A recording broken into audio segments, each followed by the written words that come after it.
Hi, I'm Ben. And I'm Josh. And this is a Bad at Magic podcast, a podcast about games, life, and other things. And welcome to episode 182. So, Ben, what kind of bands did you listen to when you were in high school? I mean, something that my daughter-in-law now calls clowncore, like Weird Al Yankovic and They Might Be Giants, but also, alternative like Green Day and Pearl Jam. I mean, like just the top 40 at the time, right? No, Pearl Jam and Green Day weren't top 40 back in the day? I guess so. There you go. And then you're a big ska lover, right? Yes. I don't think I've ever still nailed down what ska is. My wife asked me the other day, because I said, I don't know why, in what context. Oh, yeah, Ben listens to ska.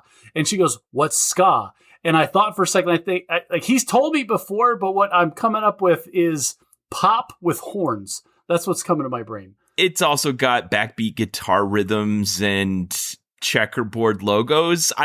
This feels like wading into way too deep of waters for me. Like my brother-in-law is a pro at this kind of stuff, but this is like a sommelier describing the difference between two different Cabernets is what it feels like. No, it's like a Supreme Court justice telling you what pornography is. I know it when I see it. I can't define ska, but I know ska. Okay. That's right. All right, fair. Well, when I was coming up in high school, all the girls were raging about Blink-182. Okay. Hence, this is episode 182, Blink-182. Yeah. We did it. I made it. Okay. Nice. So this is a band that formed in 1992. Their first album didn't come out until 1995. So I was in high school in the early 2000s. Why are we talking about this band that started in 1992? Well, at first they were only popular in like San Diego, specifically in the punk rock scene. And then for some reason, Australia, I guess that they headlined for a band that toured in Australia a couple times. In Australia, they caught on. Australians really liked them for some reason. I don't know why. They signed with an actual major record label in 1998, and then they put out two new albums in 99 and 2001, and those two albums had their biggest Anyone hits. can sing along to a Blink-182 song. Oh, and that's the thing. Like, their three biggest hits, according to the internet. I actually don't know one of these. It's All the Small Things. Everybody knows that. Small thing. Yeah. Damn It, which I'm sure I'd know it if I heard it. And then What's My Age Again, which I still feel like is an anthem about me, even though I'm well into my mid-40s. Okay, Josh, I know I'm going to do that thing that you hate when I do, but I'm going to ask you a question about something you just Googled real fast. But what's the 182? Why'd they call it that? Oh, you know what? Of all the things about 182, I did not ask the internet. Why is Blink-182 called Blink-182? Originally named just Blink, but added -182 on the spot after Cargo Records label Ultimatum followed a legal threat from an established Irish band of the same name. Okay, that kind of explains it. Still, where'd the 182 come from? Apparently, that's just like the numbers that were available. It was the RNG. Their screen name was already taken, and so the recommended suggestions started with Blink-182. That can't be it. Listen, I don't know if that's it or not. That's the first words that popped up on Google, and I am spending no more time researching Blink-182. All right. I get that you love to spend like your life pouring your endless hours of It just research. feels like it didn't fully explain it. I get it. There was already a band named Blink. They had to fix it, so they added a number, but they just pulled the number out of thin air. Where'd it come from? I don't know. I don't know where the number came from. How much more time do you want to dedicate to this? Josh, you can't make your bad at number segment for 182 Blink-182 and not tell us why they're Blink-182. Why 182? You're gonna have to put in the elevator music clip in here.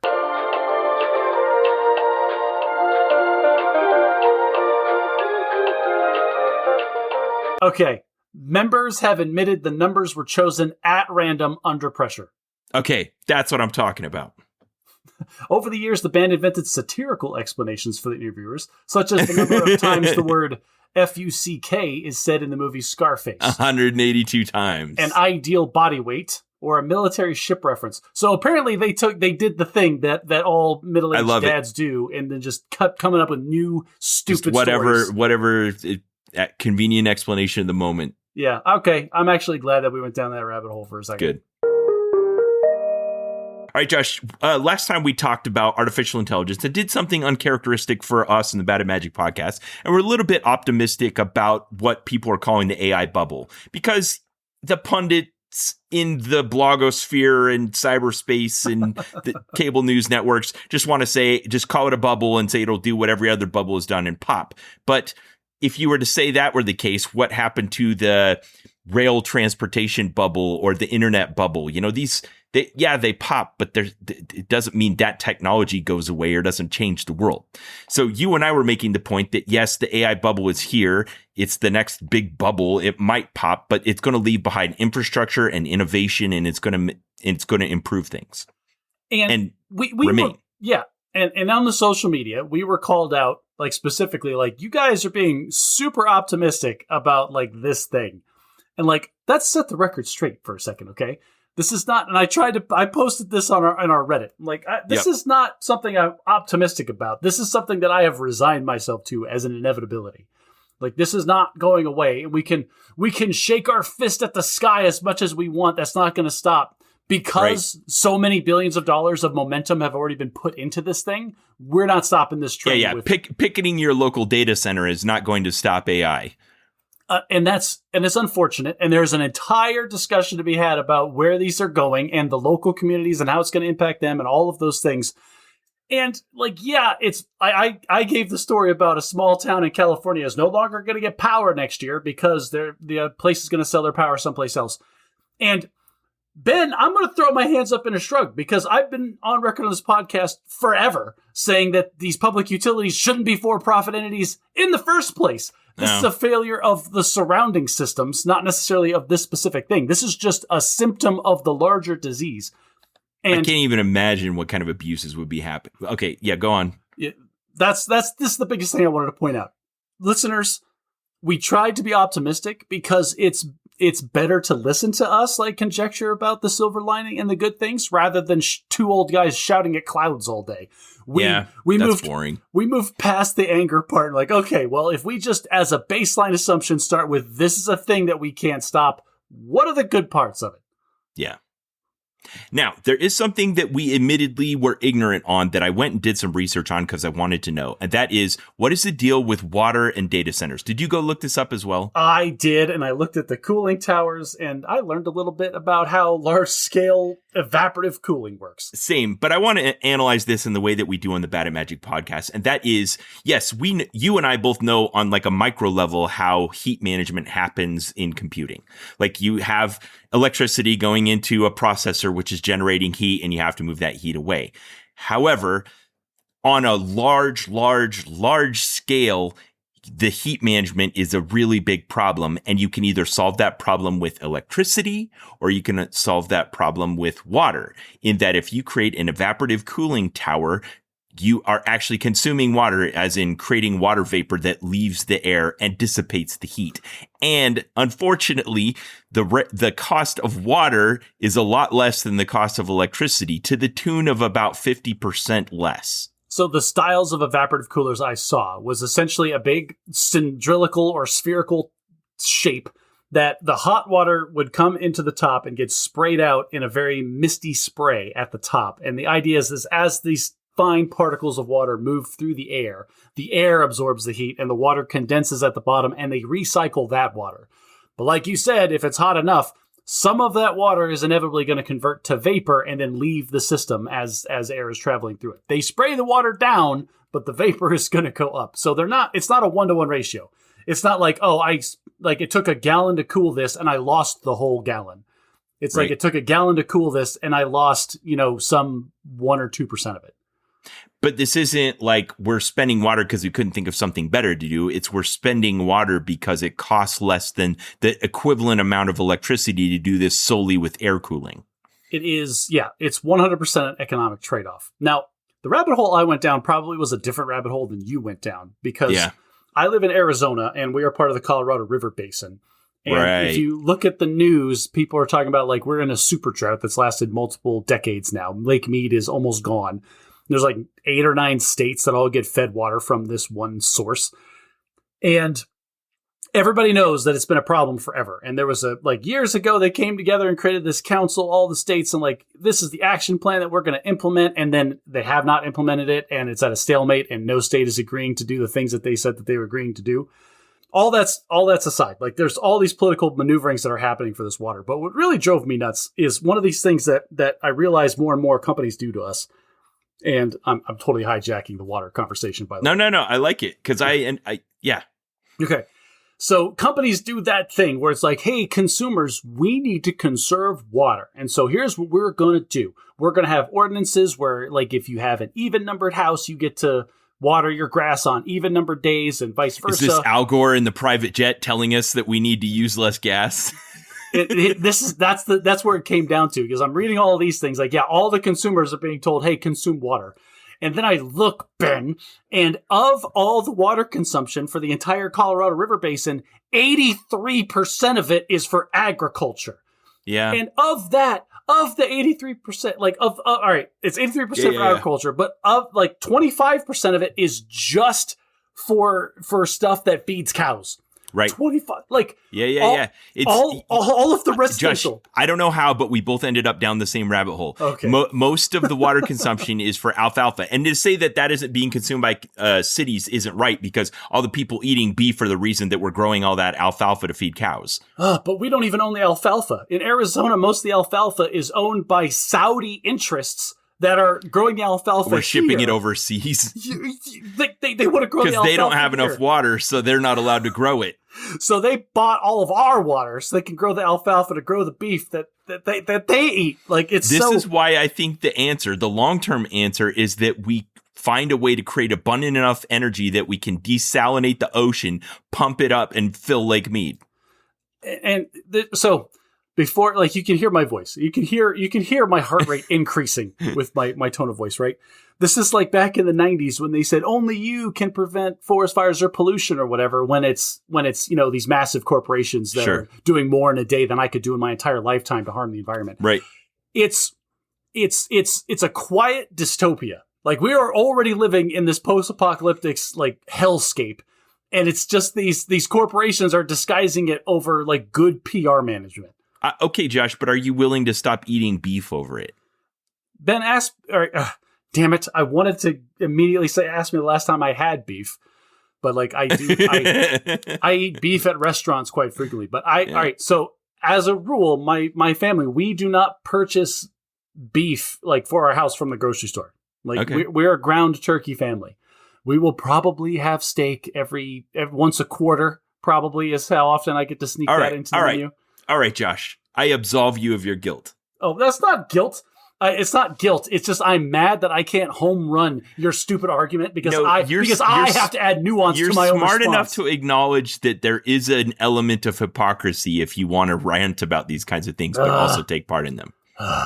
I eat beef in severe moderation. All right. Yes, I am part of the problem. All right. So I ended up down the same tangent. And one of the solutions you were mentioning Lake Mead. Sorry to our international users. You may have heard of the Hoover Dam. It's one of the, it was considered one of the wonders of the world when it was built. And behind it holds all of this water from the Colorado River. The next dam up the Colorado River Basin is Lake Powell. And Lake Powell is in severe drought right now. And it is approaching its crisis phase where basically the water level goes below the area where it can no longer transverse through the dam. Like, it goes so low it just stops. It stops. That's fun. And then no more water goes past it. Right. Exactly. And it's pretty high up. So now they're talking about emergency, like, tunnels around it or whatever to keep it going. And some environmental advocates are saying maybe it's time that we just let Glen Canyon go back to being where the Colorado River goes through naturally. Like, let's do away with it. Just get rid of the dam. Get rid of the dam. Yep. Oh. Get rid of Lake Powell. This is really funny. Like, I don't know why, but we're on this whole, like, tangent about water, right? And so I was working from home one day. And whenever I work from home and my kids are on summer school, we sit down and have lunch together. And I tell them, put your phones down, kids. We're going to learn something. And there's this guy, Brady, on Practical Engineering. Practical Engineering, like Grady. Grady. Sorry. Thank you. Yeah. That guy's great. And he's a civil engineer. And I keep pointing at him. My son says, like, oh, I want to do engineering. I'm like, civil engineers, it's boring, but they always have a job. Yep. And one of the videos that he did was about dams and lakes and rivers and how all that works. And he's like, and so I built one in my garage. Yeah, so I built one. But no, this one, it was really funny because in the 60s and 70s, the Army Corps of Engineers built this enormous dam in Texas. But while they were building it, the tributary to it completely dried up. And so it's a dam that dams nothing. Huh. And it's just one of these things that people like to point at as like, look at the government is so stupid. But it was like all of these factors were changing as they were building the dam. Wow. Link in the show notes. Anyway, so previously when we were saying kind of ignorantly, I don't know why data centers consume water, you and I both went and found that out. I'd like to say that this is a good example of one of the cardinal values of the Bad at Magic podcast, which is if you always want to be right, you got to be willing to change your mind. And when you and I were both saying, it doesn't seem right that all this debate about data centers comes back to water. Why do they keep talking about water? There must be a reason. So independently, without even coordinating with each other, you and I both went out and found out why data centers consume water. I just don't like not knowing stuff. Yeah, same. I don't know. Maybe that's just me being a nerd, but like basically water's cheaper than electricity, and so they've been using water. Now, are there legislative or regulatory ways around that? Probably. Can I just say that disappointingly reinforced every bias that I have about economic incentives and how they're so screwed up? Oh, you're going to take all the water. And then like the response is, that's because the water's cheaper, loser. Get off of my property. Because money's the limiting factor. So you're going to spend it on whatever will get the job done for the cheapest amount. If our utility company started charging me, like I inherently am using the water differently than most other people are. If I was charged a different rate for my water when it made electricity more expensive, yeah, I would look into other alternatives. Until that changes, suck it. All right. Well, speaking of which, you sent me a clip from TikTok of a podcast that I listened to in its entirety. I don't know if you listened to it, but it's The Weekly Show with Jon Stewart. Comedy Central's, daily show host now has a weekly podcast that he produces, and he usually brings on some relevant cultural guest of the moment. In this case, he brought on author, nonfiction and fiction author Cory Doctorow, who was talking about his most recent book. I think it's called The Reverse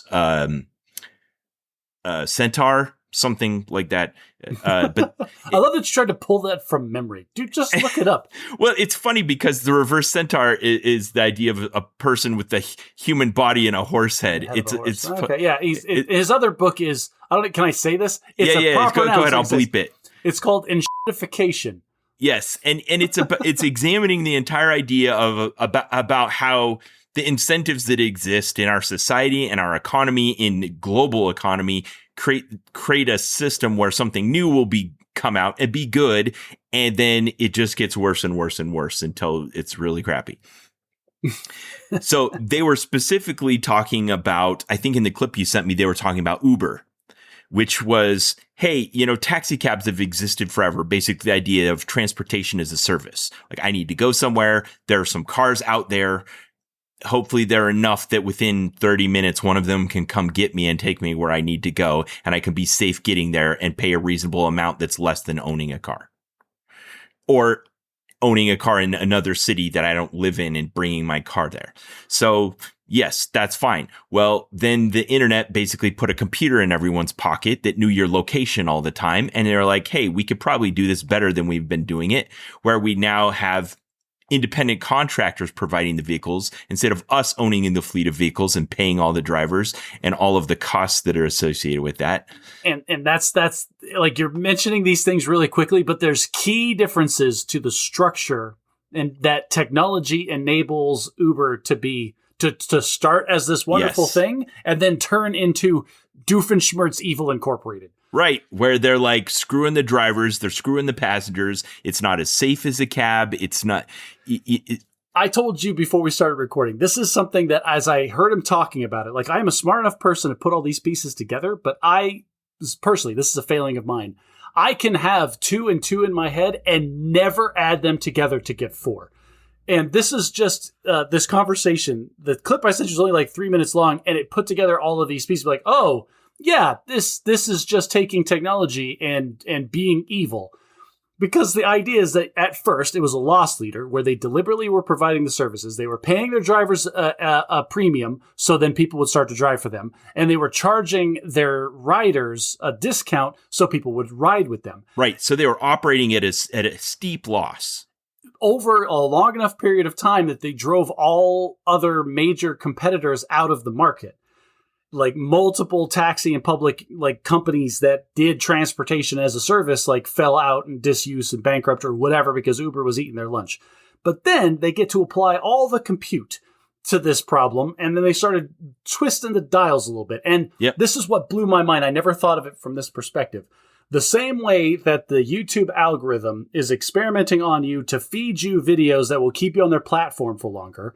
The Uber algorithm is tweaking the prices for you specifically, where you how much can I get you to pay, and how little can I pay your driver? And it's looking at all the factors that it has access to. It doesn't even have to be crazy. Like every time I pull up an Uber, it knows I'm at a car dealership, and it knows that my destination is home. I am probably willing to pay a little bit more than normal to get from this car dealership to home, and so it's going to jack up my price a little bit. But this is the part that I didn't realize is it's doing the same thing to the drivers. Right. Like, this driver has only done like 2 rides and they're super short all day. He's probably desperate to get one. And so they offer him a little bit lower of a price for the same ride than they would offer somebody else. And they give him 20 seconds to make the decision. Boom, it pops up on screen. It shows the mileage. It shows the distance. It shows the drive. It shows the route. It shows a plan. And he's got to decide or it goes to someone else. I guarantee, and there's just thinking about this as a thought experiment. If I went to a spot, if I drove myself to a spot, call it the car dealership, the last time I used Uber was from a car dealership to get home. If I asked for an Uber ride from that location to my house in the middle of the day or in the middle of the morning, versus if I did it at like 6 o'clock in the afternoon on a Friday, I imagine I would get vastly different prices on those 2 rides. And this creates an interesting thing for a corporation where there's this, they don't have to own the risk. You know, if you own the entire fleet of drivers and cabs, you got to be paying them all the time. But when you have a fleet of independent contractors, if there's no work, you don't got to pay them. And that just creates an environment where all that loss gets shed off onto someone else. And who it gets shed off on are the people at the bottom. And I'll tell you when I used to benefit from this. From when I was 14 till when I was 17, I worked at Taco Bell. Yeah. Just making tacos and, you know, working the register and the drive-through and cleaning up and everything associated with that. And then running the coffee pot over the metal sensor in the drive-through to make your stats better, right? Exactly. Because they didn't yet have a computer algorithm that would detect that as fraud and bring down the general manager. I'm putting a bookmark in this conversation right here. I'm going to talk about McDonald's when we're done with this one. Okay, right, go ahead. Good. Here's what I want to talk about with this. That is, in the era before, when there was this kind of waste, generally there was a benefit to the low-end person. And the benefit was you get a little bit of slack. You didn't get paid more or anything, but you didn't have to work quite as hard. For the most part, when things are really bad, they kind of know, like, this is when the lunch rush is going to be. This is how many people we're going to need. We need to get them in here. If we don't have that many people, everybody's going to be slammed the whole time. But if we have enough people, this will be how it is. But sometimes they were wrong. Frequently, let's say they were wrong, where you just have 2 or 3 too many employees. And sometimes the manager would go, okay, we've got too many people. You are off early, and they'd cut your shift and it sucked. But sometimes you were still in the margin. You didn't know if you're going to get a rush or something like that. And they would be like, okay, we'll just let you hang out. Go clean the dining room again. And you'd go out there and it was already fine. And so you just kind of fart around. But basically, you're getting paid to do nothing. This is a horrible, horrible way to run a business where the manager can just cut you loose and stop paying you. Yeah. Dude, that's okay. But I worked that, and that's how it was. But what I'm saying is occasionally I receive this benefit that now companies are able to algorithm out. Just not have anymore. Where before, okay, so maybe 10% of the time I'm paying too many people to sit around when there's not enough work to be done. And now I can completely shave some or all of that 10% margin away. Well, and this manager no longer has expense. Yeah. The manager has to make no decisions anymore. Corporate's going to send him an email. Hey, here is the schedule, the optimal schedule that you should run based on a decade's plus worth of customer data that we've got from your point of sales system. Like, we didn't have to mine any of this. We already have it all. And every now and then, like a tour bus full of hungry athletes or something would show up at the restaurant, completely statistical outlier from the data, and it just sucked.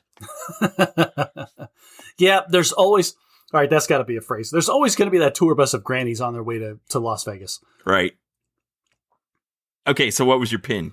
Okay, I had to pin McDonald's because, all right, so this past week was a nightmare of kid stuff, okay? This is the last week of summer before we go into the school year, and so it's frantically trying to get everything put together. My son had really weird, like, extra band practice schedules. Your kids start school next week? My kids start school on August 3rd. Yeah, craziness. It feels like summer gets shorter every year. Anyway, amongst all of these things that were happening, one of the days I was between, oh my gosh, it was such a nightmare of a day. I had to come home early from work so I could go to the elementary school, not with my children. My wife had the children at an orthodontist appointment. I had to go to the elementary school to move a box of supplies that we had purchased and shipped to the school from the gym to the classroom where my daughter's actually going to be educated. What? And I want to complain to the school district, but they just don't get paid enough. And so that's that. I had to go there. I had to sign 2 forms. I had to move a box. I was there for 15 minutes tops. Was this structured as a service project, or this was just poor planning? Oh no, this was meet the teacher night, Ben. Come in with your kids and meet all the teachers. And oh, by the way, here's the 6 mandatory tasks that you will be accomplished. It was disguised as a social event. Which also, like, I get it. The school districts, I understand why you want to do stuff early in the day, but guess what? We both work, and you're making my life a living hell. Okay, moving on. Straight from the elementary school, I pick up my son, and I take him to band practice. I leave from band practice and dropping him off. I go back home. I get the daughter fresh out of her orthodontist appointment, and I take her to her martial arts lesson. Leaving the martial arts lesson, my wife calls me after her workout and is like, I need Wendy's. I'm like, I'm going to get you Wendy's because that's the kind of person I am.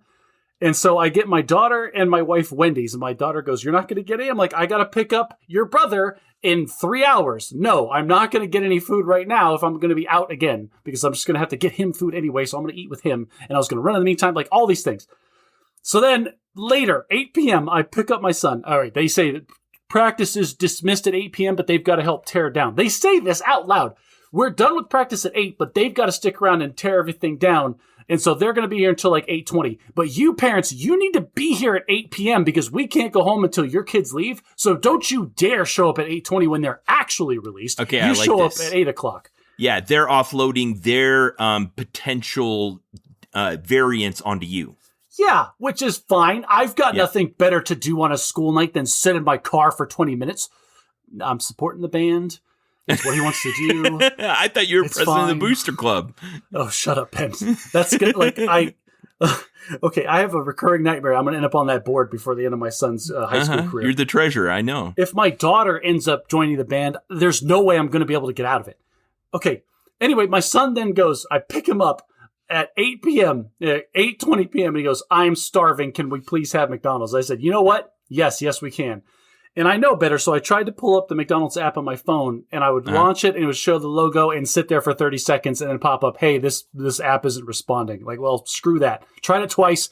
You failed me, McDonald's app. We're just going to do it old school. We're going to go through the drive-thru. And I drive to McDonald's. This is a McDonald's that's optimized for drive-thru, so it's got 2 of the drive-thru lanes that filter into one. McDonald's drive-thru sponsor the podcast. Don't. Please don't. Both lanes of the drive-thru were backed up into the parking lot. I'm like, all right, screw that. We're not going to the drive-thru. We're going to trick everyone. We're going to do the optimal thing. Nobody's going inside. We're going to go inside. We're going to order off the kiosk because we know exactly what we want, you and I. And so we go in there, and Ben, like, there's a lady that was there before me, and I was done before her, and I was ordering for 2 people because, first of all, touchscreens are not hard to navigate. Karen, I don't know what your problem was. You were waiting for the touchscreen, or there was more than one? No, there was more than one, and she just didn't know how to navigate it, I guess. And I was upset about them trying to upsell me the whole time. It's like, do you want to have like these extra, like, no, shut up. Go to the next screen. I just want to check out, you stupid thing. I ordered my food, and then we sat at the front waiting for it to get prepared. And I watched them service at least 8 different people through the drive-thru. Yeah. And they were freaking out about the stats because they've got the big screen, and it shows each person in the queue and how long that they have been waiting. And like it would turn red at There's no 3 place minutes. for you to stand with the coffee pot in the lobby that's going to make their stats go down. No, my problem was they only cared about the drive-through. Of course. Because the time that the person You was saw waiting, them freaking out about the stats. Yes. It turned red and started blinking angrily at them if You they were waited thinking more of than my 3 boss minutes. in the drive-thru with the coffee pot, weren't you? And I was sitting meanwhile, me sitting in the lobby, having already paid and pushing 15 plus minutes waiting for my food. Where's my blinking timer? It was not anywhere on their thing. Like I was a complete afterthought. And the manager that was running this shift, while we were waiting, a group of teenagers wandered in like they do. And like 6 of them start ordering off the kiosk or whatever. And one of them comes to the counter and flags him down. Took her like 3 minutes to get this guy's attention to come out. There was nobody at the front area where a person was normally be there taking the register. And she goes, I have cash. Can I order here? And he goes, I have nobody to take your order. Turned around and went back to what he was doing in the back of the restaurant. Yeah. Like you can see where the pressure and the incentives are. Told a customer to her face to F off. Right. And we don't want your money.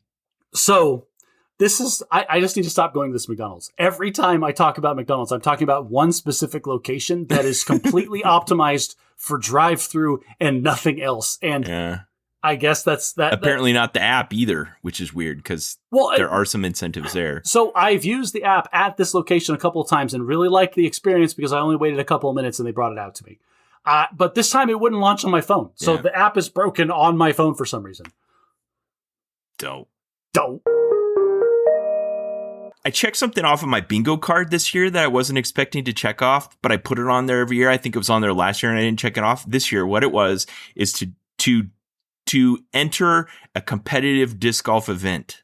A competitive. What's the difference between competitive and casual? Okay, this was definitely casual. So where we sit here, there's a lot of towns. Like I think yours is called Anthem or something. And like, you know, even though you're in the Phoenix Basin, even though I'm in like the greater Salt Lake area, there's like 6 towns around me.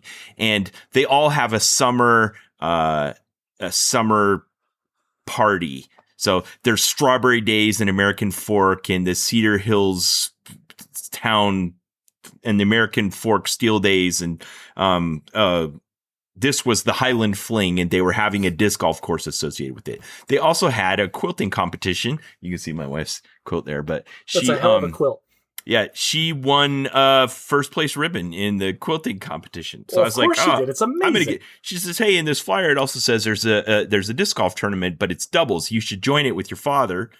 Because we know your mother or your wife's not doing it. Yeah. So my dad and I signed up for this disc golf event and went and played. Now, we weren't competitive at all, but I did it. So that box is checked on my bingo card for the year. My Bad Magic. How'd you do? Bingo.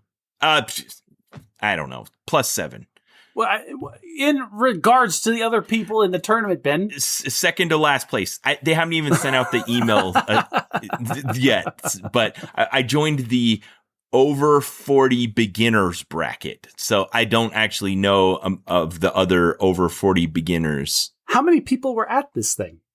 They sold out. So this was a really interesting event in that they ran it like a Magic the Gathering limited event, in that you come to play the course and everybody plays the same course, but you use the discs they provide when you get there. You don't bring your own. So part of your entry fee is enough to buy 3 new discs, and everyone plays the course with the same 3 discs. That's weird. That's a thing? Like I'm trying to wrap my head around this. So is this just like an equalizer? Like yes. we're taking money out of the equation and it's just about skill. It's just about who can. Yes. And it forces people to use like the same shot shapes and stuff like that, because you can't bring, an overstable mid range or whatever. You got to play with these 3 discs. So what? It's just for the pros can't come down and pub stomp you with like their fancy, like, oh, it's going to do a 360 loop. The pros still pub stomp you. They just do it with the same 3 discs as you. Curb stomp you. All right. So what was the entry fee? $45 for 3. Okay, yeah, and that was to play the course, Included and you the get discs. You get to take the discs home. Yeah. Well, that's nice, because if you Yeah. screw it up, then they're not taking them back. And what are they going to do with 3 discs? It was fun. My dad and I had a good time. What was was it best shot? Because when you're playing doubles, like there's a couple different formats. Okay, best shot doubles. So did you ever use one of your dad's shots? Yeah. Not as much as we should. We took a 2-stroke penalty because of that. But Dad's okay. He was just tired. I think he'd done like 3 practice rounds in the 2 days leading up to it, and he was just tired, so we didn't take enough of his drives. Well, Ben's dad, good job. What was the top first place prize of this whole thing? Like number 1 overall, what do they walk away with? I don't think there's cash. I think they just give you like a ribbon and another disc. Was there vendors or like people showing up like on the tertiary thing? No, it was just players. No, there were. Yeah, no. Okay. So this really was just like a bunch of dudes decided to go disc golfing one day. Small town disc golf competition. Did you meet anybody? Did you talk to anybody? Did you form any lifelong rivalries? No, but I could see myself doing this again. So, and that was why I was reluctant to open this particular Pandora's box. Did this scratch the Ben Rich super hyper competitive itch? No, I mean, okay.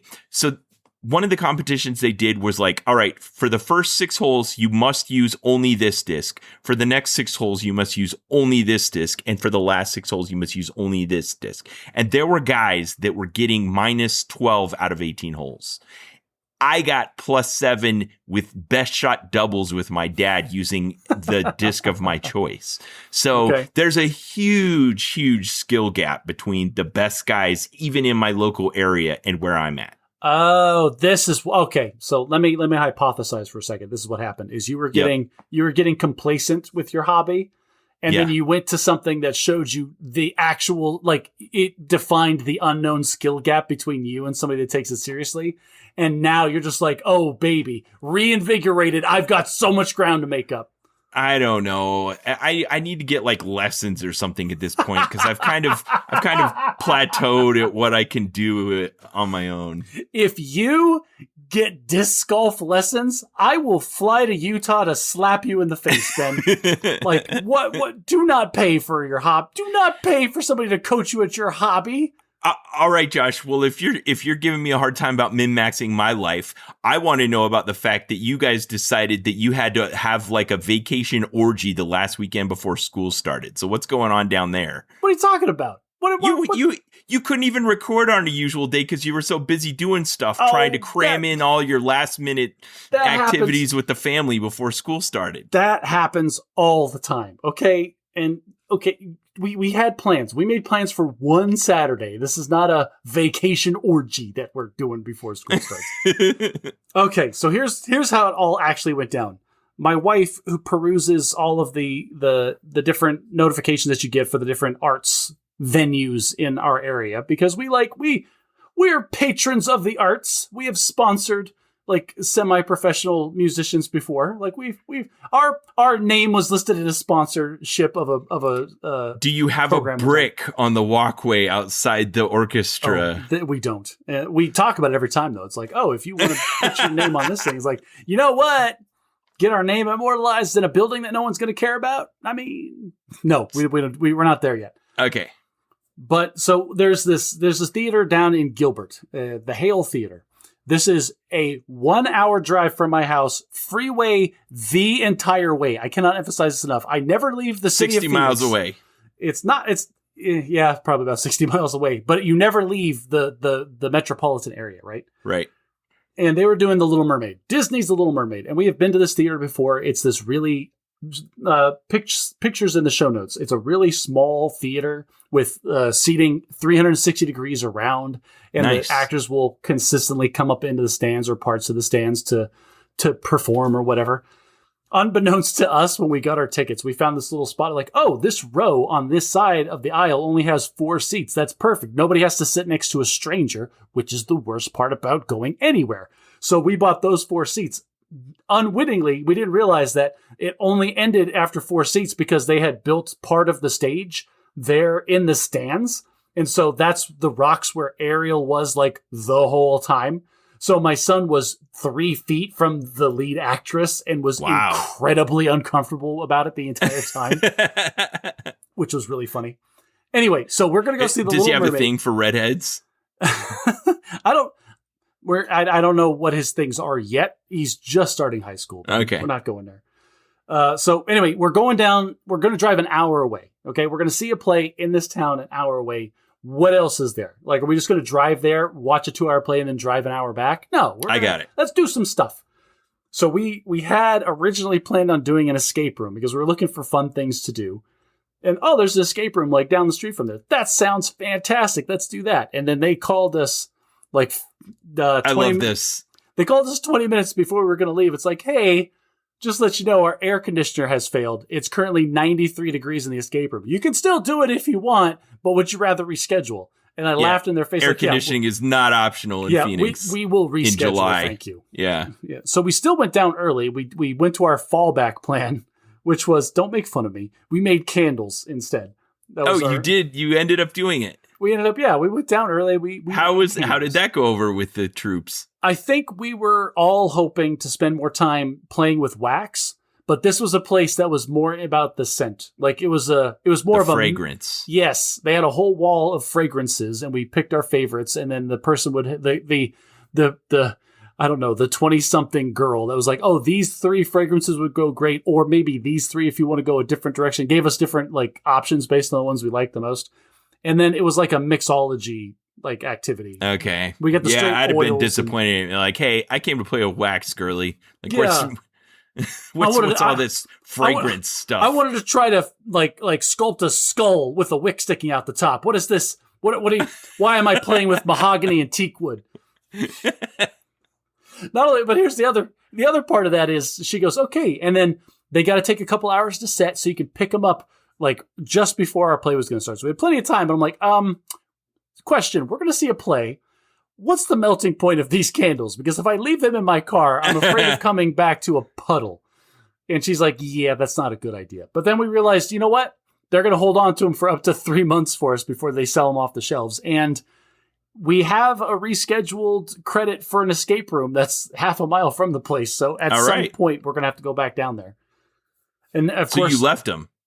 So yeah, we left the candles at the candle making shop. Okay. I have $200 of very overpriced scented wax sitting in a store waiting for me to come claim them. That's an hour from my house. Once the escape room fixes their AC, it's a house of cards. Yeah, well, this is the thing. Ben, it's a domino effect because my wife goes, oh, well, we're going to reschedule the escape room. Well, while we're down there, they're showing a new play in like a week or two. I'm like, oh, great. Now we're gonna end up replaying this whole day. We're gonna drive an hour. We're gonna do the escape room. We're gonna pick up our candles, and we're gonna see a new show at this theater down in Gilbert. And then we're gonna drive an hour home. We didn't get home last night until 11:30.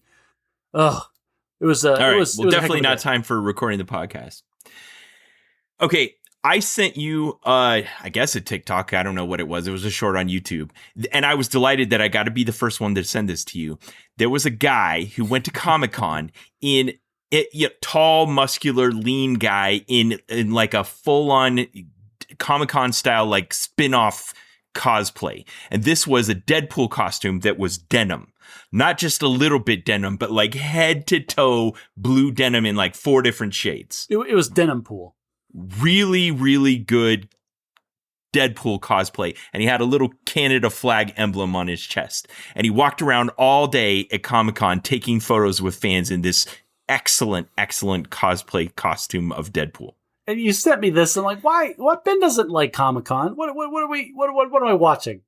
And then it culminates with, at the end of the day, there's this Avengers Doomsday panel where they've got Robert Downey Jr. and Chris Evans and everybody up on the stage to having a panel with the fans about the upcoming Avengers Doomsday.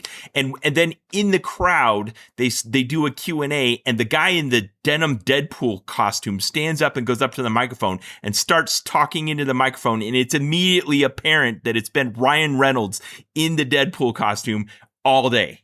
Which is so awesome. Yeah, he takes the helmet off, and it's just Ryan Reynolds. And he just went incognito to a Comic-Con and just hung out with fans and took pictures with them, completely inconspicuous. No bodyguards, no handlers. So cool. Such an awesome thing to do. And then like I sent back to you, can you imagine getting home and like having a picture of yourself with Denim Pool and realizing, holy crap, that was actually Ryan Reynolds. I know, and not even knowing when you did it. That's crazy. He's been hitting them out of the park lately, so I want to talk about one of the other things that he's done recently. So I follow author John Green, who made it big with The Fault in Our Stars and has had a successful writing career. And he used some of the money that he's gotten to do charitable causes and build a hospital for mothers in Sierra Leone and help support worldwide visibility and cures for tuberculosis. But he also has become a sponsor of AFC Wimbledon, like fourth tier English football team in England outside of London. And Ryan Reynolds called him a few years ago and says, hey, I like this thing you're doing. I listened to his episode of the podcast where he had Ryan Reynolds on. He's like, I'm wondering if I should also adopt an English football team. And John Green's like, sure, I think you'll love it. So Ryan Reynolds got together with fellow actor, what's his name? Rob McElhenney. And they went to the northeast of Wales and found this 150-year-old football team, the third oldest football team in the world, called Wrexham. Have you heard of this? Ben, I've watched like 2 seasons of Welcome to Wrexham, like the documentary series, talking about the exact thing that you are referring to. So yeah, okay. I'm well aware. So they're on season 5 now, and I don't know if you've been following since you haven't watched the 3 most recent seasons, but they got promoted. They promoted to the next league. Like, Ben, everybody knows about English football. Listeners, if you don't know how the English football leagues work, you're going to have to solve that on your own. But I mean, technically there's like 9 tiers, but there's the top 5. We've talked about it before, and I'm on record as saying I think American football, like the NFL, would do well taking this out of the book, where if your team sucks, they get relegated to play suckier teams and vice versa. Okay, so Wrexham only has a population of 45,000, and they've had a team in Wrexham since just some nonsense a long time ago. Their stadium is the oldest, 1864. Their stadium is the oldest active football stadium, in Europe. Right, and it is dilapidated and run down. It was fan-owned, and when Ryan and Rob came in and bought it, they paid £12.5 million for it.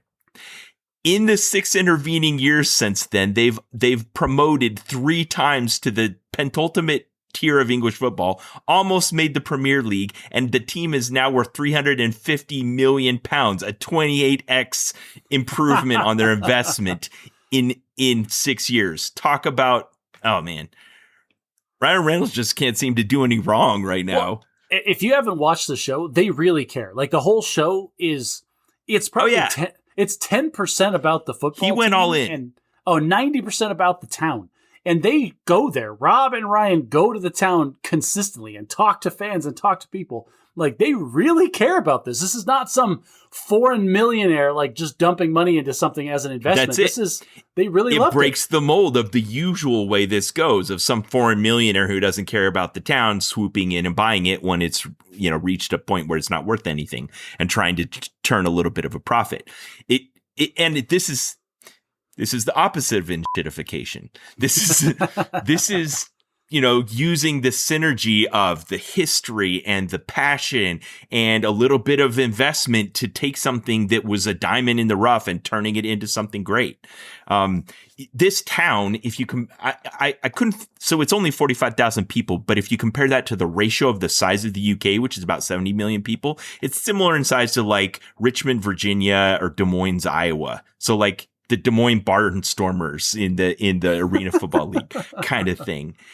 Because of the way their teams are structured, every year 3 teams will go up and 3 teams will go down of the 120 teams in the top 5 tiers. So the Premier League has 20 teams. Every year 3 teams go down, 3 teams go up, and so on down. When they bought Wrexham, it was languishing at the bottom of the 5th tier with the potential to go down below that into the 5 tiers below that. I think some of their scheduled games were against the local high school kids. It was so bad. This feels like the Green Bay Packers. Like Green Bay, Wisconsin is nothing. It's like Wrexham. And yet they have this NFL football team that's won, the Lombardi Trophy. Lombardi was the coach of the Green Bay Packers. The Super Bowl trophy is named after the coach of the team from that town. So in the Green Bay Packers, to be clear, like, did you pick that one specifically, or did you? Yes, I picked it specifically. Because the Green Bay Packers are the only NFL team that are owned publicly. Fan owned. Yep. Yes. Exactly. So, kind of similar vibe with what's going on in Wrexham here. How have we not talked about Wrexham this whole time? Why did you only watch 2 seasons and not watch more? I don't know. Curiosity. I don't know. I want to watch more, but it got boring. It's like, all right, so when you are a couple, when you are married to somebody that also works full time. Okay. This is the dynamic of watching a series together. Yeah, your TV time is at a premium. And so it needs to be 8 or higher for both people. It's not one of those things where it's like, oh, I really want to watch the show. The other person's like, I'll watch my show when I get a chance. There is no other chance. So both of us need to agree on the show. Okay. And I feel like the agreement became disproportional after season 2. Okay, that makes sense. I want to go to the movies, though, Josh. So I don't know if you or your family have gone recently, but in the last 2 weeks, 2 huge tentpole films have come out in the theaters. So Christopher Nolan's filming epic of Homer's The Odyssey, and now Spider-Man Brand New Day. So I definitely want to see both of these, but I keep hearing you can't see The Odyssey unless it's in IMAX because Christopher Nolan is a jackass and decided to only film it for people that can afford to go to the IMAX theaters. I've seen the memes of this, and they're joke memes. They're not real, but they show a woman's face, and then they show it in IMAX, and she's voluptuous and busting out all over the place. And you don't get to see this unless you see it in IMAX. So I get it. Okay, whatever. I have a preferred format that I want to film this in so people can, and this is the best way to see it. Okay, fine. Get another camera. How much money did you spend on this stupid movie? Why? Oh, I'm preserving my artistic integrity. Christopher Nolan, shove it. You're in it to make money just like everybody else. Would you just please make it accessible to everyone? This is just a necessary evil of being a consumer of films. No. They're going to be artists, and they're going to be artisty. Shut up.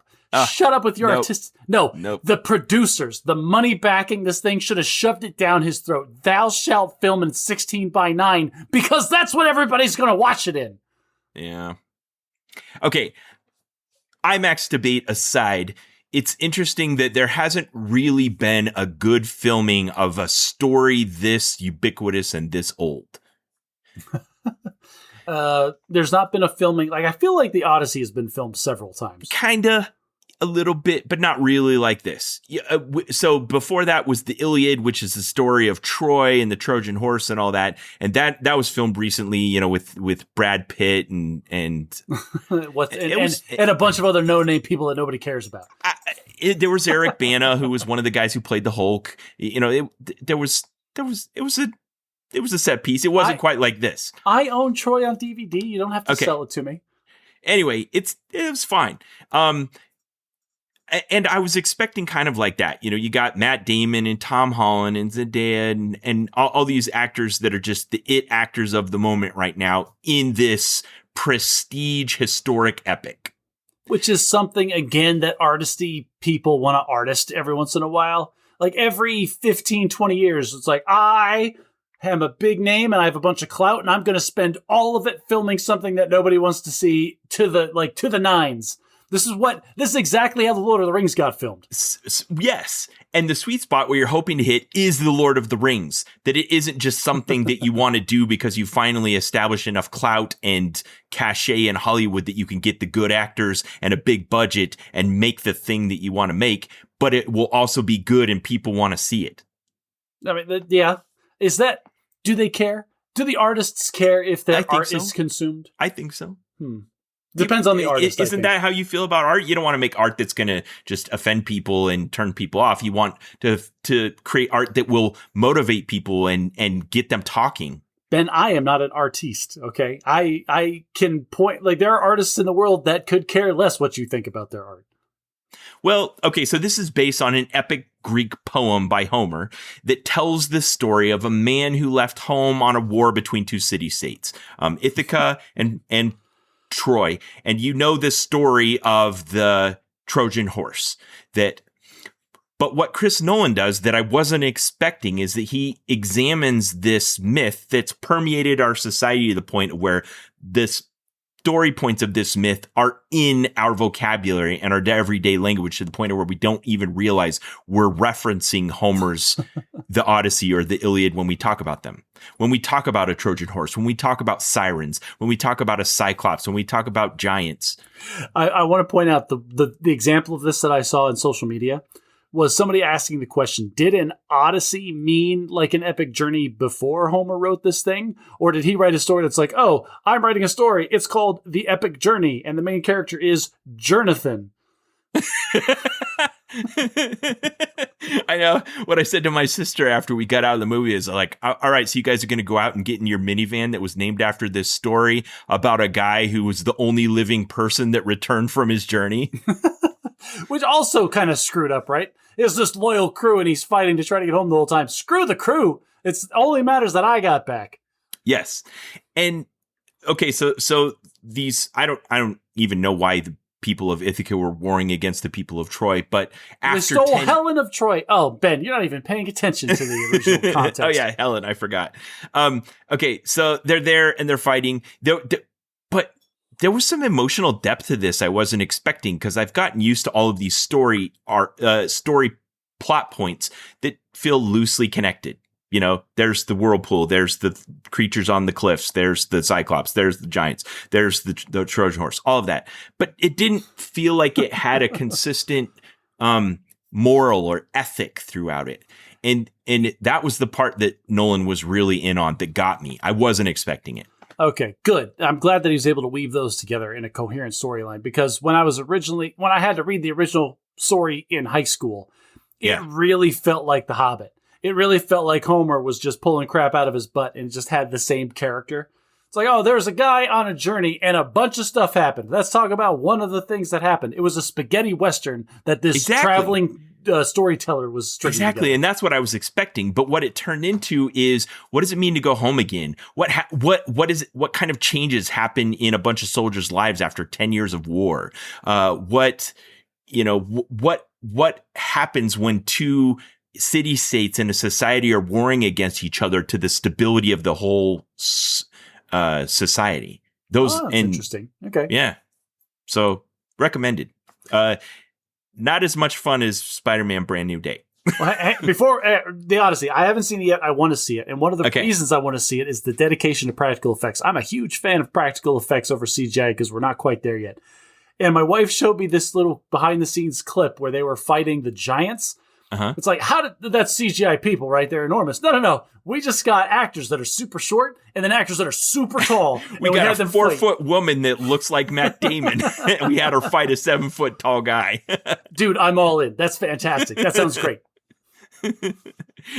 What's your special talent? I'm really short and I look like Matt Damon.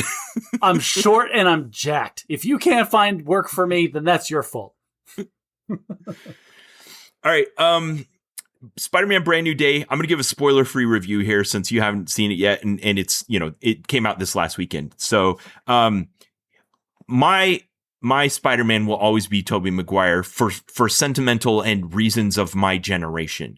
But the quadrilogy now of Tom Holland stands head and shoulders above any other Spider-Man accomplishment. I'm glad you said that because I agree. Like, Tobey Maguire was the first Spider-Man, but Tom Holland is the best Spider-Man. Yeah. Oh, man. And it just picks right up where the last one left off in that, Doctor Strange has just cast the second spell that's made everyone forget Spider-Man. So we have the MCU post-Phase 4 Spidey 2 years later coping with the aftermath of that change.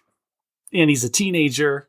And he's insecure. He's no longer a teenager. Oh, right. He's college age and all this. Yeah. He's in his early 20s. So he's coping with the grind of being Spider-Man, but without MJ, without the monetary, like you can't you can't be a part-time superhero on and have a full-time job. Like these are non-overlapping circles. Right.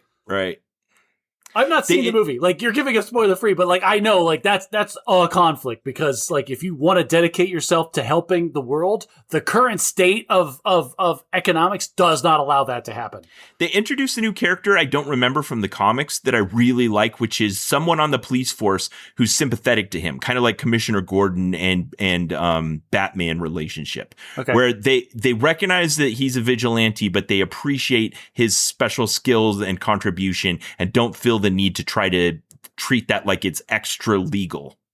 I see. It's I get it. It's like you said, Commissioner Gordon, but like in the Spider-Verse movies, they got the captain who's Miles Morales' dad, kind of in the same boat. It's like, except him going like, hey, I'm the law enforcement here. I'll handle this within the confines of the law. But like, I recognize that you can go places and do things and get there faster than I can, and I appreciate your help. Also, the first couple of times you roll up on a villain that's got like this mech suit with a giant rhino horn on it that's completely bulletproof and unstoppable. Like, we need Spider-Man for this. You know what? I really appreciate that he's already like contained and knocked out, and I didn't have to do that.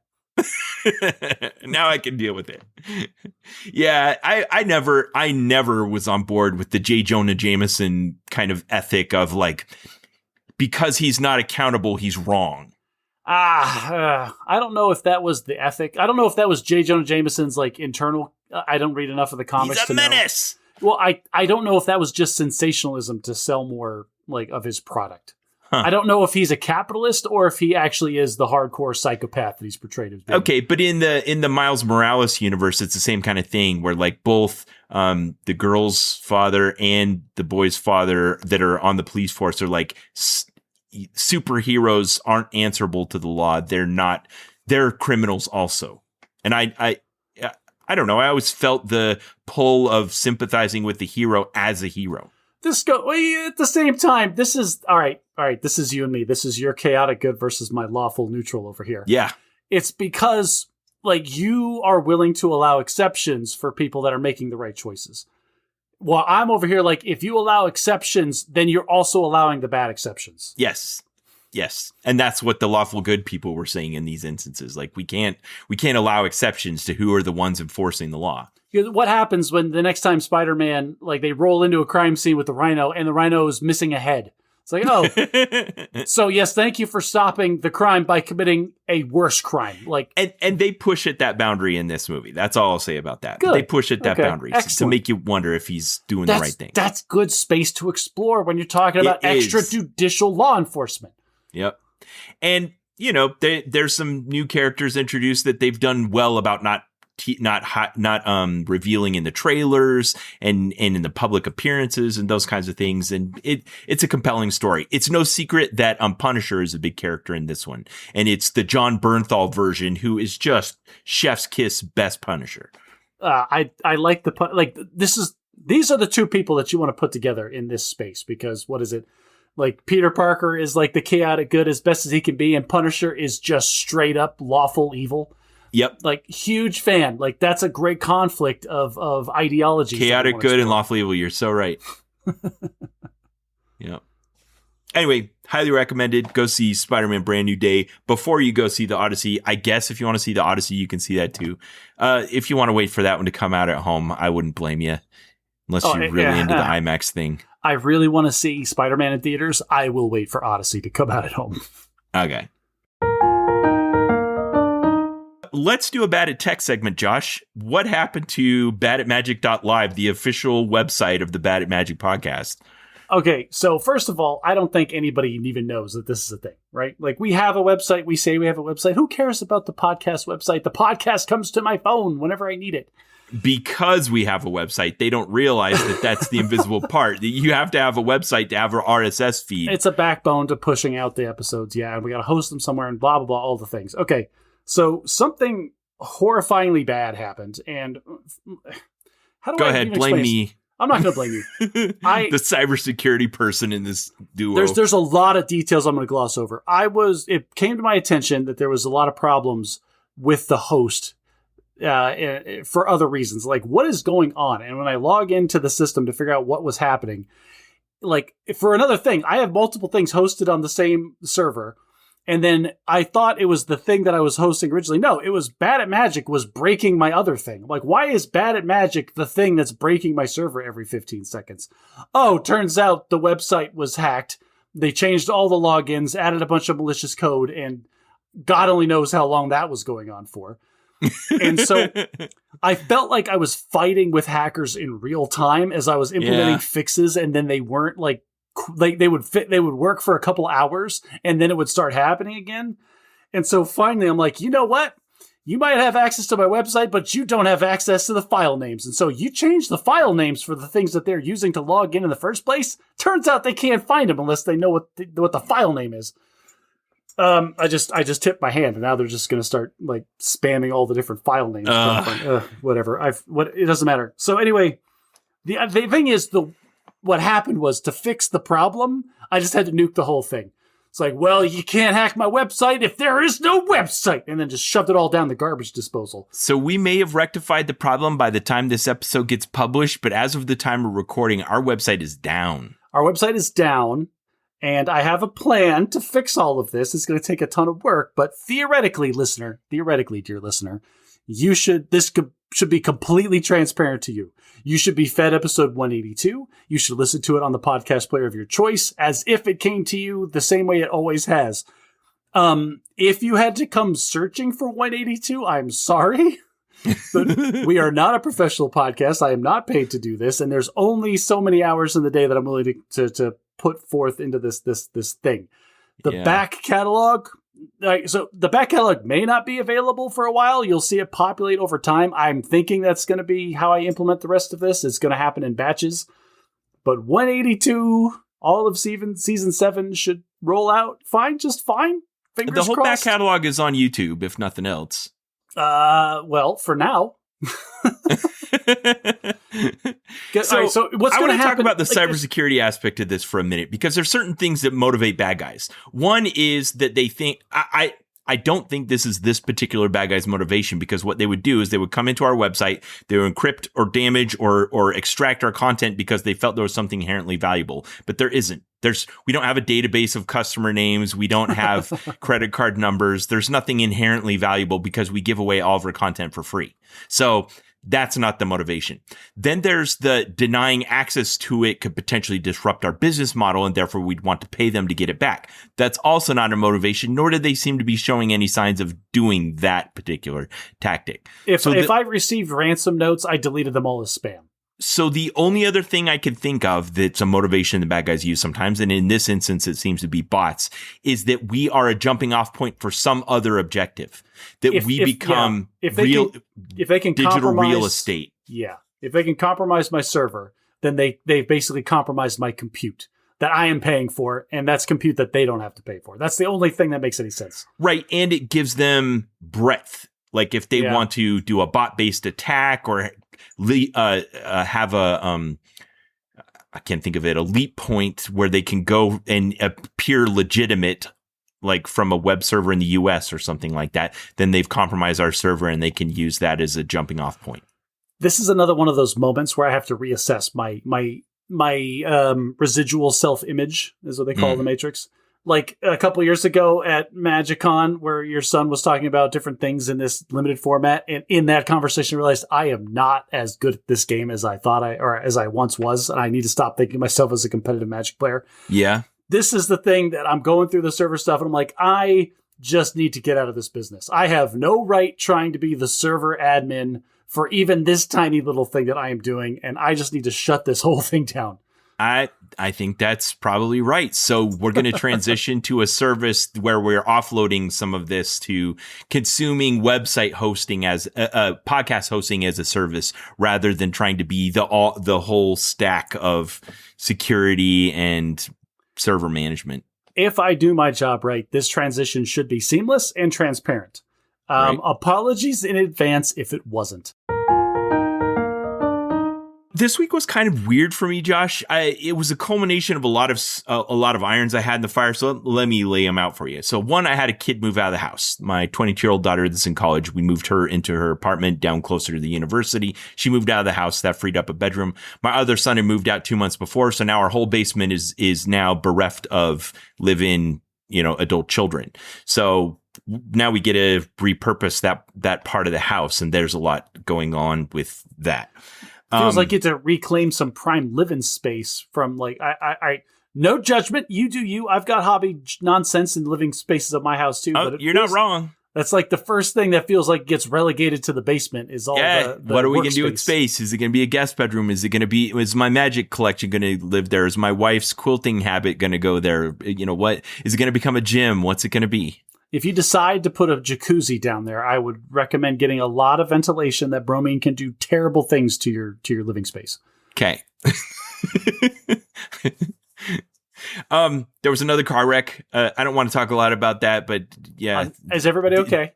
Everybody's okay. Dealing with the aftermath of that. Whose car was it? Is this car number 5 that was totaled by your kids? Yeah, something like that.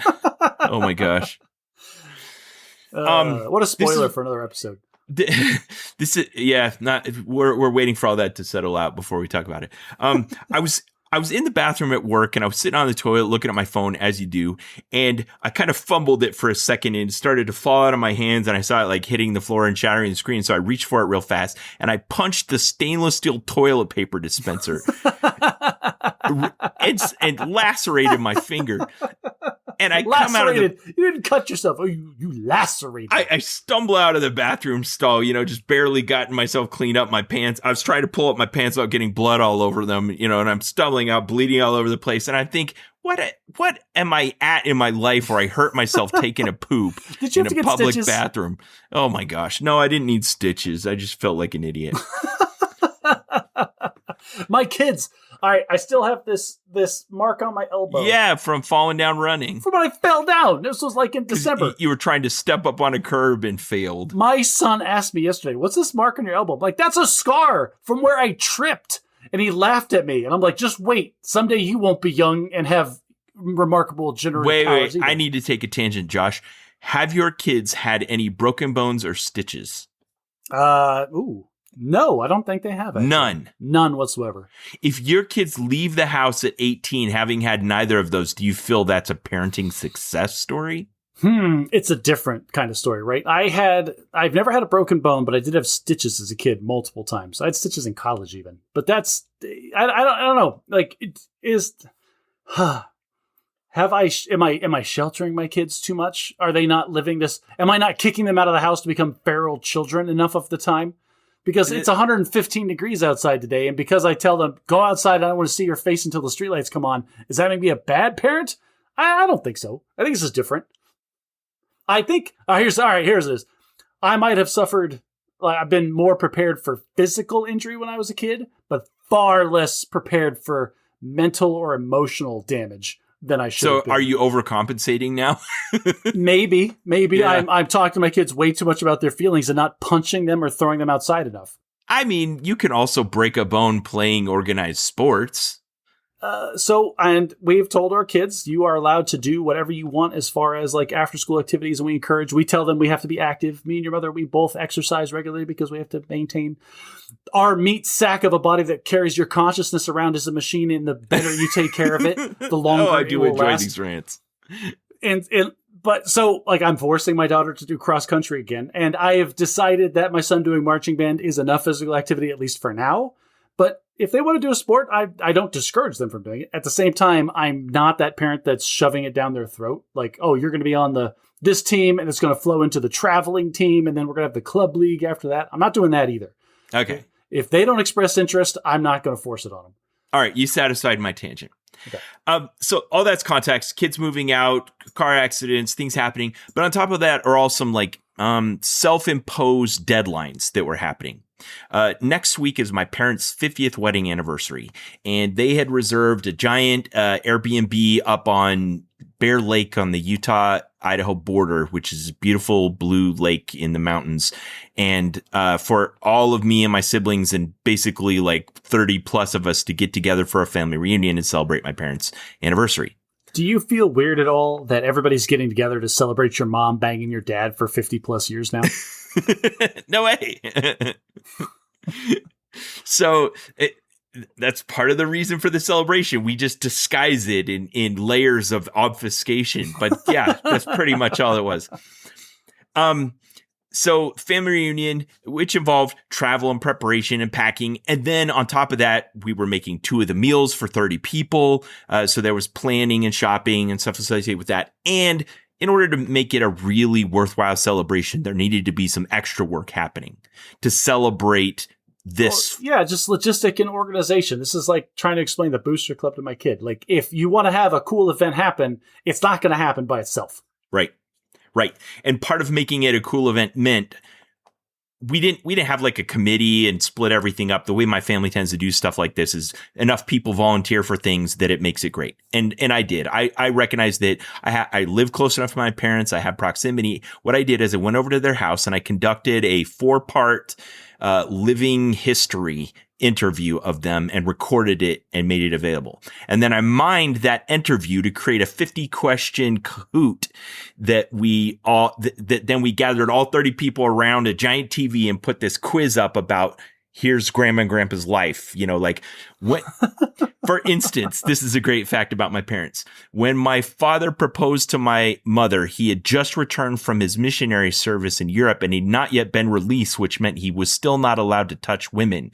So he proposed to her at the airport or shortly thereafter, but before he'd been released. And so she said, okay, and shook his hand. And that was how they exchanged their agreement to be together forever. Wow. Okay. Cool. So, but that makes for a fun quiz question to ask a room full of people. What was the first time your grandfather physically touched your mother? A, shook hands at the airport. B, peck on the cheek when he proposed. Yes. C, like went skipping down the lane. Or D, and it's just redacted. Right, exactly. So this is the Kahoot. So that took the 8 hours of interview and then another 2 to 3 hours of creating, mining the data and creating the quiz and archiving it and putting on YouTube and making it available to everyone. Then I also made a 6-minute music video, which was just I went to their house and gathered all their photo albums, pulled out photos representative of all the decades of their lives up to meeting each other and then the 50-year sense. So 70 years of life.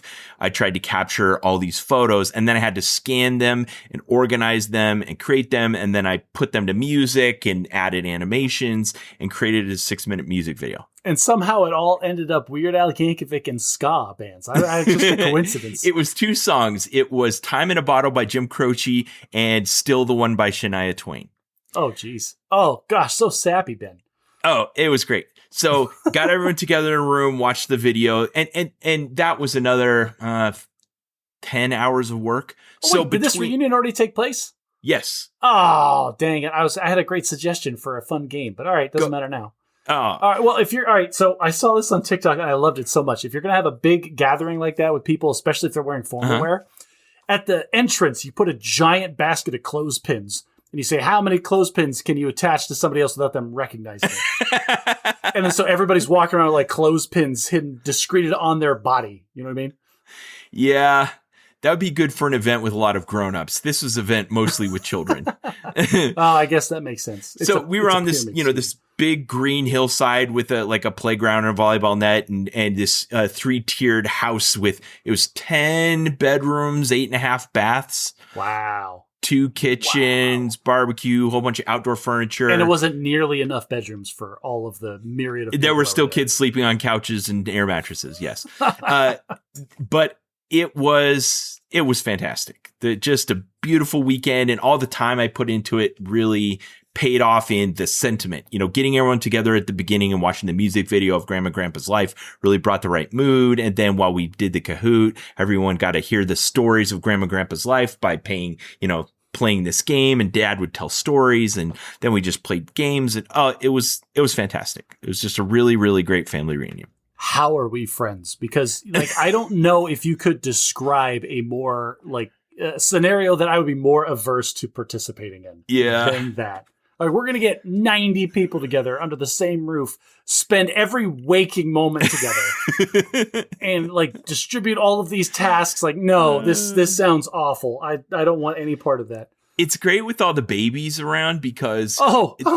The parents need relief from the babies and the other grown-ups want to have the babies. And it feels like the burden gets perfectly leveled across like 50 grown-ups. No words. Should have sent a poet. I have no desire. Yeah. Okay. So the family reunion was great, but 12 weeks ago, I'd started an internal course in my company to get my Amazon Web Services Certified Cloud Practitioner certification. The first certification I've tried to get in 15 years. Look at these big 3 letters, like the alphabet soup after the name. Yeah, so it was just time. I needed to get another professional certification to show that I'm still developing my skills and staying relevant in the marketplace. And this one is cloud focused. Yeah. And I hadn't really ever done anything cloud focused for like in that way. So I signed up for this course, but I was supposed to take the certification exam the day after the reunion. So I'm moving my daughter. I did this, 10 hours of interviews, another 10 hours of scanning photos and making music videos and the shopping and the traveling and the people and stuff. And then I'm supposed to take this intense 65 question, 90-minute proctored exam that I haven't done anything like this in a decade and a half the day afterward. Well, it's a good thing that you live in a weird fraction universe that has 36-hour days and you only have to sleep for 2 of them, because I don't know how you get half of the junk done that you do. So I came back, and the day before the exam, I just crammed the whole day. Like I put on noise canceling headphones and just like reviewed and did practice tests and stuff. And then the next morning I got up and I went down to the university, and there's a Pearson VUE proctored test center, and they did the whole thing. I hadn't done this in a long time, and I was surprised how little it feels like it had changed since the last time I'd done it. Like you sit in a cubicle, there's a computer screen, they have headphones, and like they just tell you not to talk. Right. Well, it's worse because this is the part that felt like it had changed. There's so many new ways to cheat since then that they take everything away. Like they made me turn my pockets out, take off my wristwatch. They checked my glasses. You had to get wanded. And you're not allowed a pencil. They will give you a pencil. Yes. Yeah, all that stuff. Yeah. Not even allowed to bring in a pencil. Like, yeah. So I go into this testing center, go through all that, take the exam. Luckily, it's one of the exams where at the end of it, it just tells you whether you passed or failed. And I passed. Did they give you a score? Or you only get a score if you fail, but you pass? Yes. And it's just like you just pass? Yeah. Yes, yeah. Okay. So I pass the exam and I walk out, and it's just been the culmination of all of these things. It felt like such a relief. Like I passed the certification exam. I made the video. I made the oral history. I cooked all these meals for the people and stuff. And I was like, oh my gosh, what a month. I didn't do it on purpose. Now it's starting to make sense. This was like you walked out of there feeling like you had knocked it out of the park. Like did you get the phone call that your daughter had wrecked the car like 5 minutes after that feeling hit? Because it feels like that's the karmic balance to like, you know what? Yeah. Ben's doing just a little too good. Let's bring it back down to the real world here. So for you, you're like getting ready to start the kids in school. For us, it's still another month away. So I feel like August is my month to finally unwind from all of that stuff. Wow. Well, I mean, that's a lot of stuff that happened, and I'm glad you made it through, and I'm glad you're still making it through. Sounds like you had a rough one. So let's go through a couple more segments, and then I want to come back to some of that, which is the question you'd ask me, which will be our main segment, which is why do we do all that stuff? Why do we bother? Why are we still doing these? Okay, Josh, something significant happened in your life 3 weeks ago that we need to talk about. Oh Lord, yes, this was a big deal, and I did not want to talk about it like the week after it happened because it was too fresh. Listeners, don't laugh at me. Okay. This was serious, and it was a big thing that happened, and it was bad.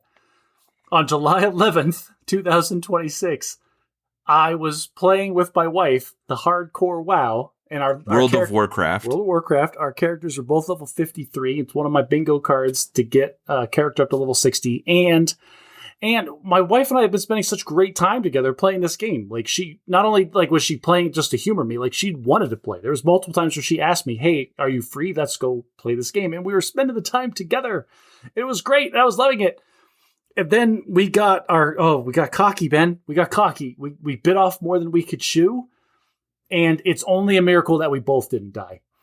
And so my character on the server that has permadeath died at level 53. Before I logged out of the character, I hit the command to tell me how long that I had spent playing this character. I had been playing for 6 days, 22 hours, and 22 minutes. That is 166 hours I have on this character. Wow, that's way more than it took me to do the video and the 166 hours you'd spent building this character, and you bit off more than you could chew and died. And it all happened so fast. It was like an actual tragedy. When we got into the situation, like we had a plan. Like, all right, we knew these three, they were elite bad guys, which we should have just like, oh, we're like 4 levels higher than them, but we find there's only 3 of them. We'll focus one down, and then we've taken 2 before, it'll be fine. And we cleared out the area. We had a plan. We're going to focus on this one first. This guy's got some bad abilities, but we had it all nailed down. What we didn't have nailed down was like the second we engaged, one of them turned me into a sheep for like 90 seconds. And like, that's a lifetime in a video game. Okay. And like, she couldn't take it. Like, she couldn't take all 3 of them by herself. And like, I told her, just run, just bail, just go. And she's got panic buttons where she can become immune to all damage. And she was like, it was bad, but we both panicked because we both had abilities that we could have used, or we like. So yes, just like a real life tragedy, you look back on this and look at all the exit ramps, right? Oh yes, we did. So it was so bad. It all happened so fast that it was so bad. And Ben, I can't tell you, like, you know what? How many times I've thought about if I had done this ability and gone left instead of right, we might have made it out of there. I just. You don't look back on it as how you could have won. You're just thinking how you could have gotten out. How we could have gotten out. How we could have survived and kept going with some more, been knocked back down off of our high horse and a little more respect and a little humbler for the experience, right?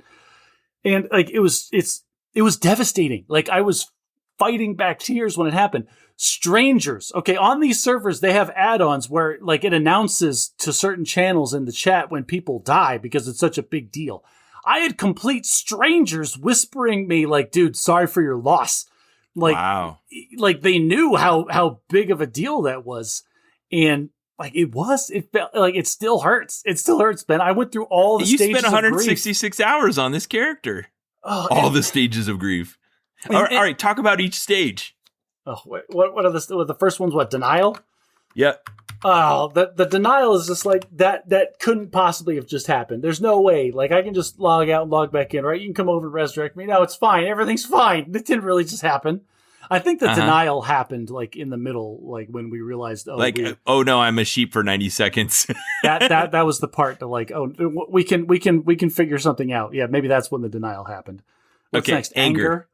Oh yeah, just the anger at myself for why did I do that? The ubris, Ben. The ubris. Like we know better. We've been in these situations before. We're so dumb.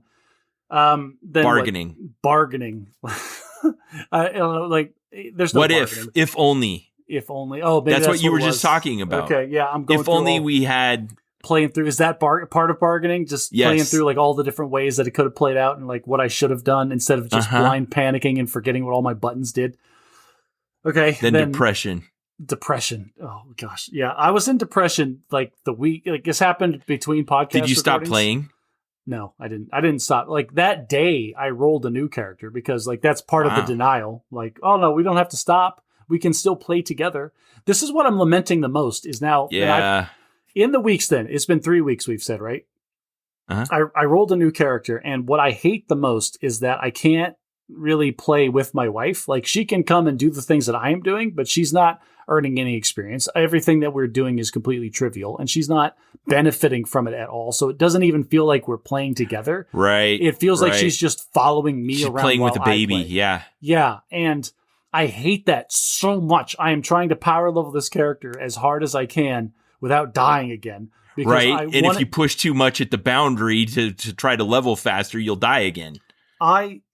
I was putting more time probably into it than I should have on the weekends. I've been blowing off some things. I have not worked on my Halloween costume that I really need to work on because I was playing this game with my wife, and right. She was enjoying it. I was enjoying it. And it was just such a great escape, I guess, from our reality. I don't know why. I don't know what her reasons are. I'm not going to put words in her mouth. We both were really, really enjoying going through this journey together.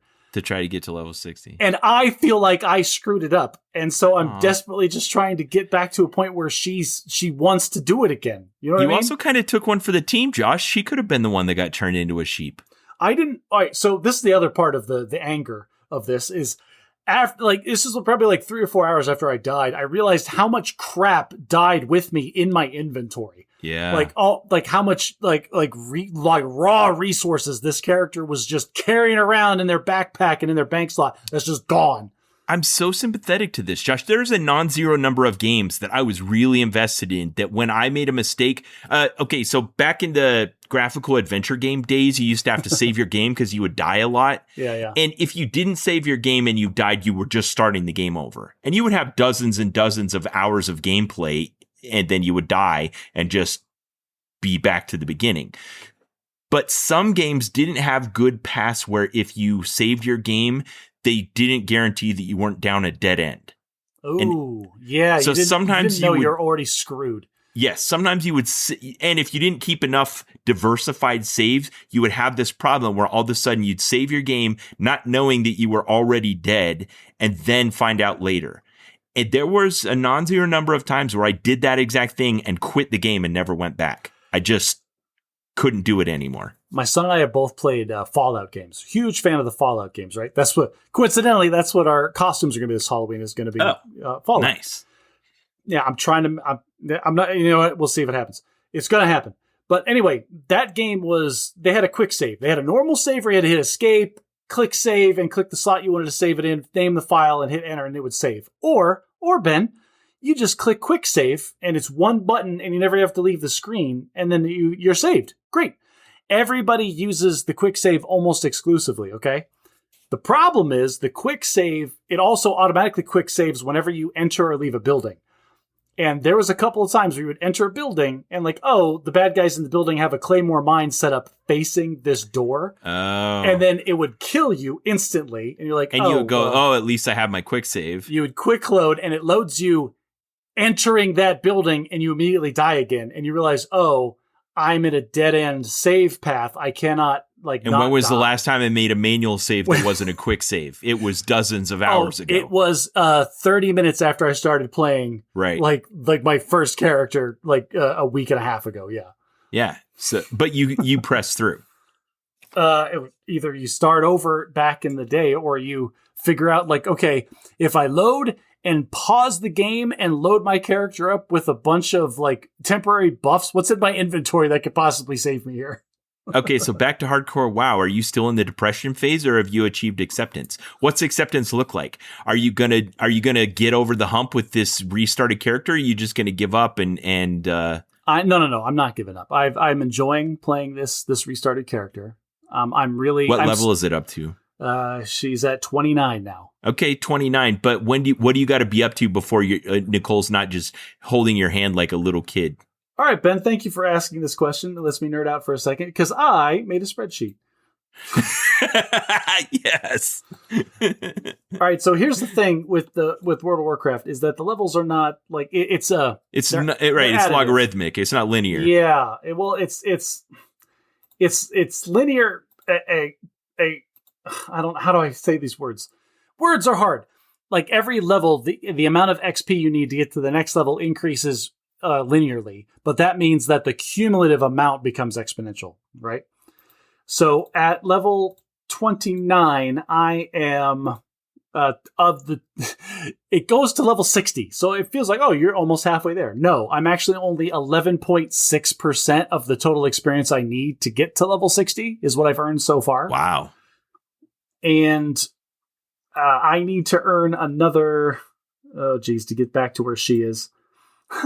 I need to earn 56% of the XP that you need to get to max level to get to where my wife currently is.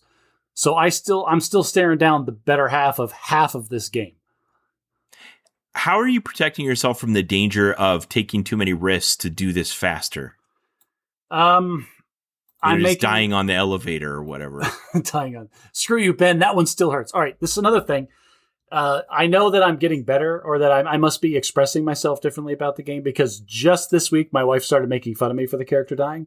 When it happened, she was super supportive and like, I am so sorry, and like giving me hugs and things, because she knew how much it meant. And like, yeah, I really was fighting back. Yeah, well, you either achieve the acceptance phase of the 5 stages of grief really fast, or you haven't gotten there yet. Or it's not a real thing, and like those 5 stages go more quickly because it is just a video game. I didn't lose a life. I lost 166 hours of time, which is not zero, but it's not a living thing, right? And so, but just this week, she's like, I'd be talking to her about something. She goes, I'm starting to think I'm better at this game than you, because you've died 3 times. And you know what? What sucks about that is she's not wrong. Yeah. I don't know. Maybe you took the bullet that was meant for her. I don't know. Well, now it's a little. Didn't she die once? She died. She did die once. She died, but that was a long time ago. She did die. I remember this. You're right. Yeah, she died once. Okay. It's different now. Like, she's playing like one of the most survivable classes in the game, which helps her, and she's got a lot of escape buttons. I was playing one of the squishiest classes in the game, so if things go south, they go south very, very quickly, and I don't have a lot of time to respond, which is what led to my ultimate demise. I'm playing a more robust character now, less healing, but harder to kill individually. And I'm making decisions to mitigate the risks. Like, so I took a trade skill in the game, which is a secondary thing that you can do that gives me abilities that I otherwise wouldn't have access to that make me more survivable. What's the name of it? Just for the people that engineering. Care. So I picked up engineering because as an engineer, one, you can make bombs, which will stun an enemy for several seconds that you can throw while you're running away from them. And second, you can make what's called target dummies, which is a little robot thing that will taunt all the bad guys in its area, and it has a set amount of health. And so if things go really bad, I could throw a target dummy down. It'll grab the bad guys for like the 10 seconds I need to get away clean. All right. Well, I feel like we haven't reached the conclusion on that yet, but we'll find out if you've reached. I'm in such a weird place with it right now, because I don't want to do it without my wife, but I don't want to make her do it with me right now because I know it's not fun for her. And it's just, I feel like I ruined it. I feel like I ruined this wonderful thing that we had together. And that's really the thing that hurts me the most. This is kind of a microcosm, but I remember as a kid when I'd get access to like an NES and I would play a game and there would be a really hard part. And I would learn how to do all the part because you'd run out of lives and you'd have to restart. You'd end up going back way farther than you needed to. Yeah. Just because that's the way games were designed, because they didn't have enough memory to make a bunch of content. So they just made the gameplay really hard and then made you have to do it over and over again. So it felt like more content than it actually was. Well, and they were trying to transition away from the quarters too. Like, like this is the game. Like the game design was like, we got to make it hard because every time they die, we get 25 cents. Right. Yes. So what would happen is I'd put a big practice session in and I'd learn how to do a thing where I'd build up all the mini skills to get to the end bad guy, and I'd get really close and then die and get sent way back.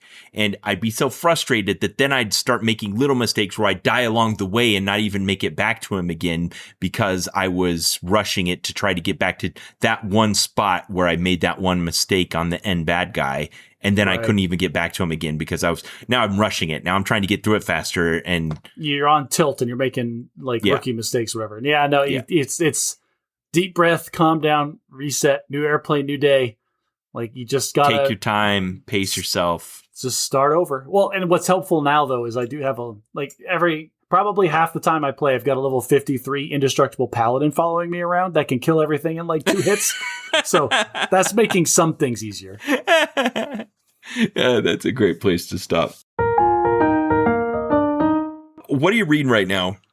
Oh, I am still working through Dungeon Crawler Carl, and Ben, I'm just I can't listen to them enough. I'm finding excuses to do chores around the house so I can listen to these books. Hey, I'm in books. Positive externality. There you go. I think it's book 6. I think it's book 6. It's The Eye of the Bedlam Bride, and I'm probably 2/3 of the way through it. Oh, that's a good one. Dungeon Crawler Carl is great. This one does more of what I mentioned the last time, where we take this, like Matt Dinham is taking these seconds to like reintroduce the human drama that is happening. Okay. And like just these couple of chapters I'm listening to right now is the system forcing for the drama, for the entertainment purposes in the story. They're making Carl face his specific demons with his estranged father who abandoned him when he was 14 years old. Like straight up, just like they found out that he was living in his house by himself when the electricity got shut off. And like the state had to come and like put him in an orphanage and all these things until he got to his age of majority or whatever. And like That's bleak. His dad. All right. So his mother committed suicide the same day that she tried to kill her father. Didn't kill the father, but successfully committed suicide and left him alone with the father. And so like, and apparently the father left and remarried and had another kid in another state and just died from like cancer. Jeez, this is Frank Castle levels of pathos here. Yeah, no, it's really bad. And like they're shoving all this down Carl's throat in this book. Like spoilers, by the way. Spoilers for the Eye of the Bedlam Pride, everyone. And it's just interesting. Matt Denman really does a great job of taking this absurd scenario and like imagine, Ben, if like one of the worst aspects of your life, you got to watch a replay or a snippet of it, but you couldn't interact with it. And that's essentially what was happening is he saw how his dad actually died and what the life that he had built without him. And just walking through what that did to Carl emotionally and what he was feeling in that moment. It was just such a great job describing it. That sounds like in Iron Man 3 when Tony Stark is in the MIT auditorium reliving the last time he saw his parents alive. Oh, yeah. In hologram. Yeah. Mm-hmm. Kind of like that, where then you're replaying, like, what could I have done differently? What should I have said to them if I'd known this was the last time I was going to see them? Let me rebuild this scenario. Let me replay it in my mind. What could I have done differently? But you can't ultimately impact it. Yeah. All right. Well, I'm still reading The New Menopause, Navigating Your Path Through Hormonal Change with Purpose, Power, and Facts by Mary Claire Haver, MD. I don't have anything new to say about it. This is something that you mentioned on the podcast before that I didn't bring back up is we were talking about AI and you had said at that point, a little more than halfway through the year, that you had interacted with AI over 1,800 times. Yeah. Just asking it questions and things. Okay. And I didn't ask you this on the podcast, I don't think, but I wanted to follow up. How many text messages have you sent your wife in that same amount of time, Ben? Can I know that? I don't know if you can or not. Is it 1,800? I like the ethic that you're using as your baseline for this, but I'm going to question it. No, it should be questioned. It's a paper thin premise. Like you're going to interact, air quotes, with something you use at work. Hell of a lot more than right. That's it. Well, but there's a joke going around the internet right now where it's like some like right wing influencers like you should touch your wife more than you touch your phone, and then it cuts to somebody looking at the usage on their phone. It was like 8 hours and 34 minutes a day. Like I don't think she would tolerate that. Yeah, exactly. so maybe like you said, a paper thin premise, but a worthy just gut check. Like is any worthwhile interaction with my spouse being displaced by my newfound interactions with artificial intelligence? A good self-check to do. I also want to give you props for doing this with your wife. It's not always the most enjoyable thing in the world, but it is a bonding experience. And my wife and I attempted to do this with, she got a book about racism and biases in America. And it was specifically meant to be like a workbook where you would read a chapter and it would challenge you with some activities. And we were going to do them together. And at some point we either lost the book or fell out of doing it, or we lost sync or something. And so it was very difficult to get us to both read a book and do the things at the same time. So props to you for giving it a shot. Yeah, so on this road trip back and forth to the family reunion, we did a couple of chapters where we were both in the car and just turned it on in the car and listened to it together. And yeah, it's good. Making progress, but still not through it. But this is a good place to transition to our main segment. So you'd sent me some text this week. You're like, why do we do things? Have we talked about this on the podcast before? I'm like, yeah, kind of we have. In episode 156, I want to say it's been over a year. We were talking about like, why do we exercise? And I'd come up with a list of 13 reasons why we exercise. It's intrinsic. You set goals, it's values, it's about your identity, yourself, your connections to other people, the positive affect it has, all these kinds of things. And we talked about that in the context of exercising. And what you were saying is just the things that we do, intrinsic motivations versus extrinsic or external motivations. But let's broaden it so we're not just talking about exercise. Although the thing you brought up was about exercise. Well, and that's one of the, only because it's optional, right? But this applies to everything. There's the distinction between intrinsic and extrinsic motivation and how it impacts how you approach these different things. You just got your AWS CCP. Congratulations, by the way. Why? Yeah. Who cares, Ben? Nobody cares. Right. But you're right. But you were motivated to do it. Was that are you going to get paid more? That's an external motivation to do a thing. Or did you just want the clout? Did you just want to be able to put those letters after your name? That becomes an intrinsic motivation. But you gave me a construct I've never been able to get out of my head, and that's about things being a weighted average. I say this to a lot of times to my wife when she'll say, you did that for this reason. I'd be like, that was one of the reasons. Yeah. It's always more than one reason, but right. Yeah. And so me getting a new tech industry certification, yes, part of it was clout. Like I get to put some new letters on my LinkedIn profile that weren't there before that show I'm not washed up.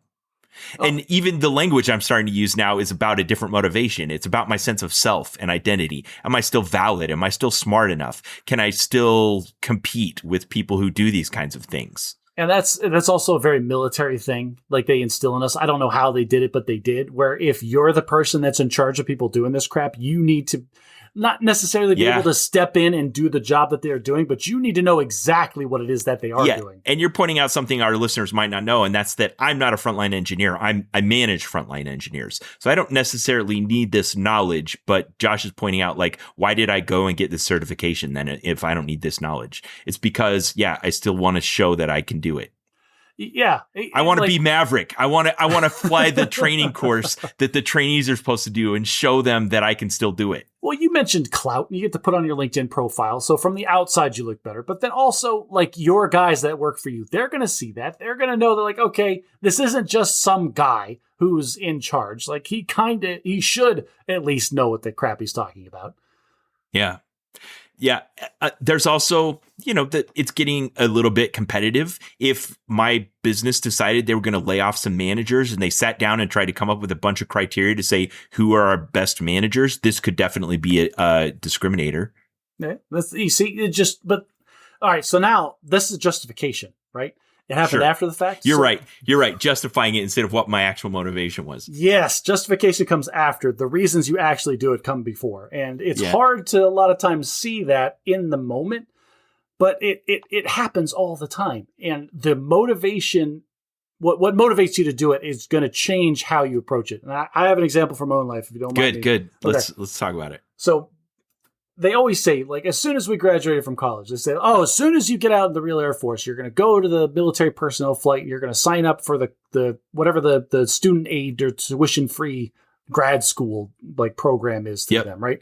Go back to college. Immediately. As soon as you get in, you're going to knock out. Because you want to keep improving yourself. That's right. Just knock out your master's degree. You're going to have it. There's no better time in your life to do it. Just knock it out. And I did the thing that they told me that I was supposed to do. As soon as I graduated, I went and I signed up for a class and I did all the things and then hated every second of it. And I was so burned out on academia at the time that I called a spade, like, this is not going to go well if I keep trying to do this. And I quit. And I stopped trying to pursue my master's degree at that point. And I took like one class, Ben. Like, it was so bad, I don't even pull those transcripts. I don't even ask that college for the credit for that course that I took because I just gave up on it that hard. Now, fast forward 20 plus years later, where I've got my GI Bill sitting around, I'm a pool guy and I'm trying to break into a career field that I have no business being in whatsoever. And I sign up to get my master's degree in accounting. And straight A's the whole time. Like, not super motivated. That's not wrong. I was motivated, but not very excited about it. But I was able to put the focus into it, right? Like this is... you saw it as the barrier that it was to getting out of what you were doing. Yes. It was like, this is a thing that I can do to impact meaningful change in my life right now. And so I took it seriously and I got it done.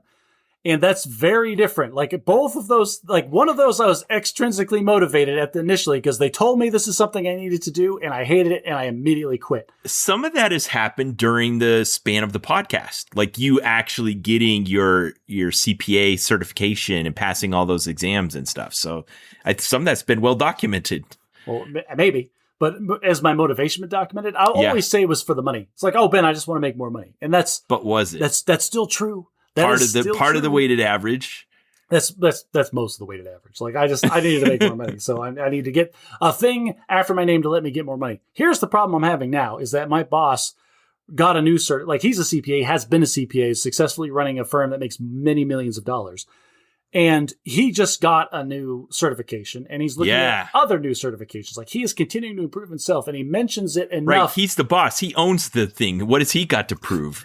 And he's mentioned to me before that one of the reasons that he hired me, they really wanted to hire me, is because he could tell I was hungry. This is from that stupid book he made me read. What is it? Humble, Hungry, and Smart.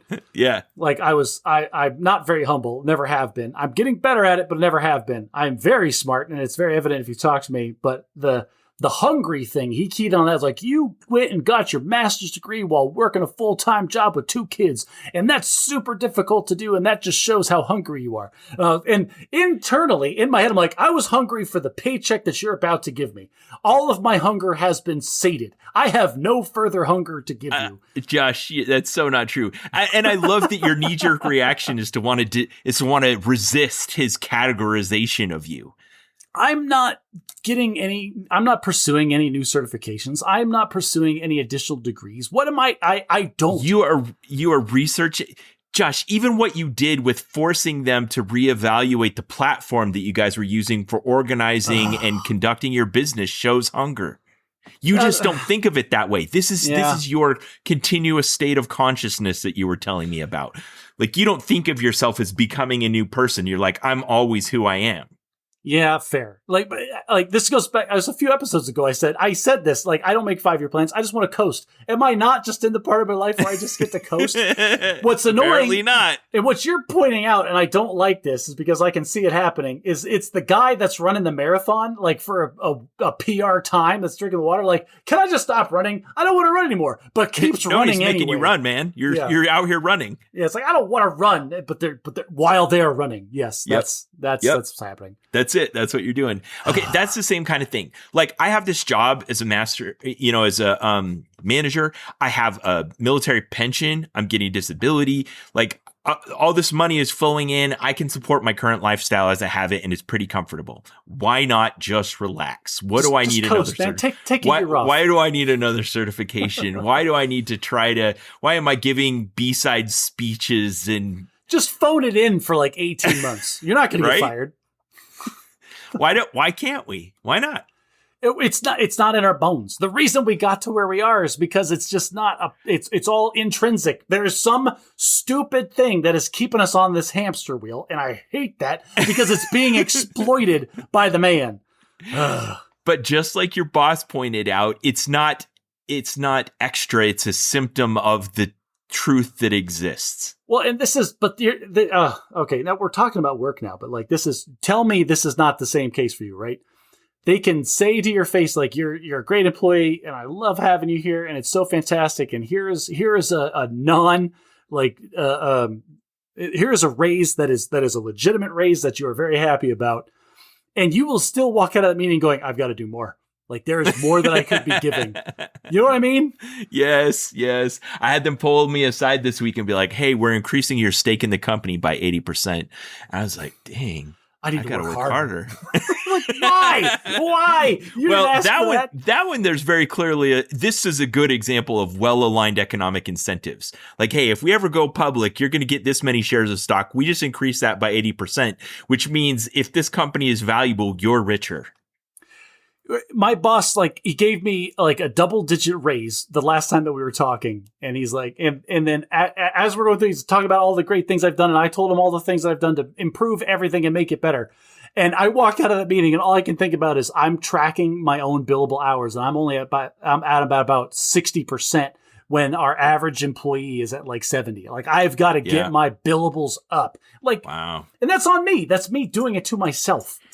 Yeah, but you're also the director of operations, and you're making their time more effective. It doesn't matter. I know, I need but to do you still both. fill that gap. Okay, tell me about your exercise bike.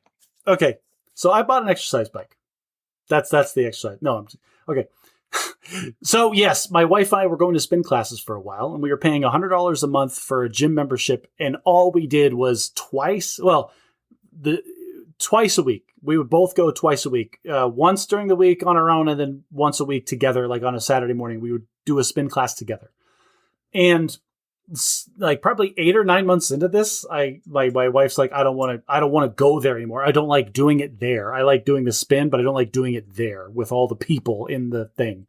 Oh, that's completely valid. And so we started looking at exercise bikes, and we researched exercise bikes, and Peloton, shame on you, Peloton. I would have bought that's the first thing you Google up, right? Like, of course. Like, they're the big name in spin bikes. And and you start researching it, and like, you don't know of any other company that's making spin bikes, but guess what, Ben? There's a whole bunch. Peloton is just the ones that are at the top of your mind, right? They just got the best advertising, and they charge a premium for that. Not only do they charge a premium for that, but we were going to spin classes at the gym so often, it made sense. We both bought those shoes that clip in to the bike pedals. Yeah, you told me about this. Ben, I'll tell you what, like, if you're going to do a spin class, it is a night and day difference of the workout that you get when your feet click into the pedals versus just like strapping them in. It is so I've never much tried better. it. I've always looked down on it, Josh, to be honest. Haven't? Like, what do you need those fancy clip-in pedals for? How different could it be? It is so different. Like, but anyway, we have...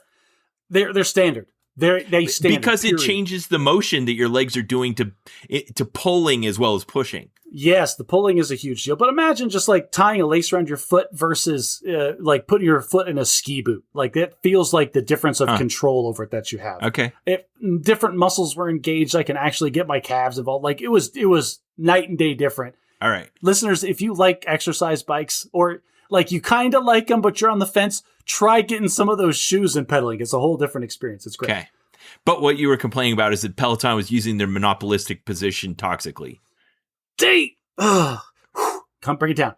These shoes that I bought, they clip in. They're universal everywhere. It doesn't matter what gym I go to, what bike I go walk up to. They click in because it is a standard that the industry has accepted. Except Peloton. Peloton knows that they are the only name in the game, and so they have a proprietary click-in system for theirs. So you have to not only buy their shoes. You have to buy their bike and their shoes. That's absolutely ridiculous. So no, and they pretend it's not on purpose. I tried to look this up after you told me about it, and it's some standard, but it's an old standard that's out of dated that nobody uses anymore. So they can say out of the side of their mouth, "Oh, we're still using a standard." Jackasses. So no, we bought an Echelon bike, and I love it. It's great. And we not only was it half the price of the Peloton, but we also got a couple $100 discounted off of that because we bought the model that doesn't have a screen. Hey, you don't want a giant screen that only attaches to your bike? Bring your own tablet.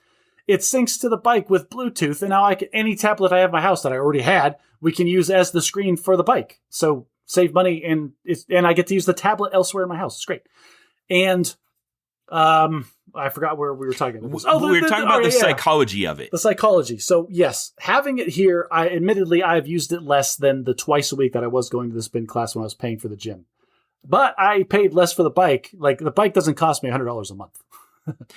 Because you have it on your tablet, do you get like reminders that pop up on your phone or digital devices to be like, hey, you haven't done it yet today? I could if I didn't turn all of those off, because you don't get to Why are you trying to defeat those? They're supposed to help you, Josh. All right. So here's the thing. Like, it took a while I do use it. And right now I'm in a schedule where I use it about once a week.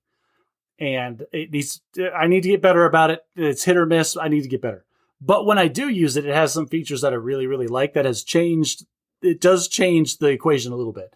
Because before it's like, oh, I need to intrinsically motivate myself get up off the couch, change clothes, go into the room, and just sit and do something hard for 35 minutes.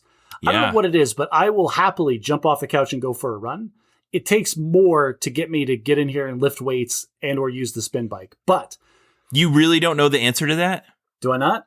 I guess I like running. Is that just what it is? Maybe. I don't know. That's where I'm at. But what you're saying, if you were to take a spin for 30 minutes or running for 30 minutes, as far as physical exertion and tax on your physical being and the benefits that come with it, they're roughly the same. But one you can get yourself to do and the other you can't. And no, I can still get myself to spin, but it takes more. It's more effort to get me. Like I am more motivated. Mental effort. Yes, it's very little mental effort for me to get up and go for a run. I like running. Why not just do the one that you like then? Why do you want to spin? Are you having too many scars on your elbows? Funny. No.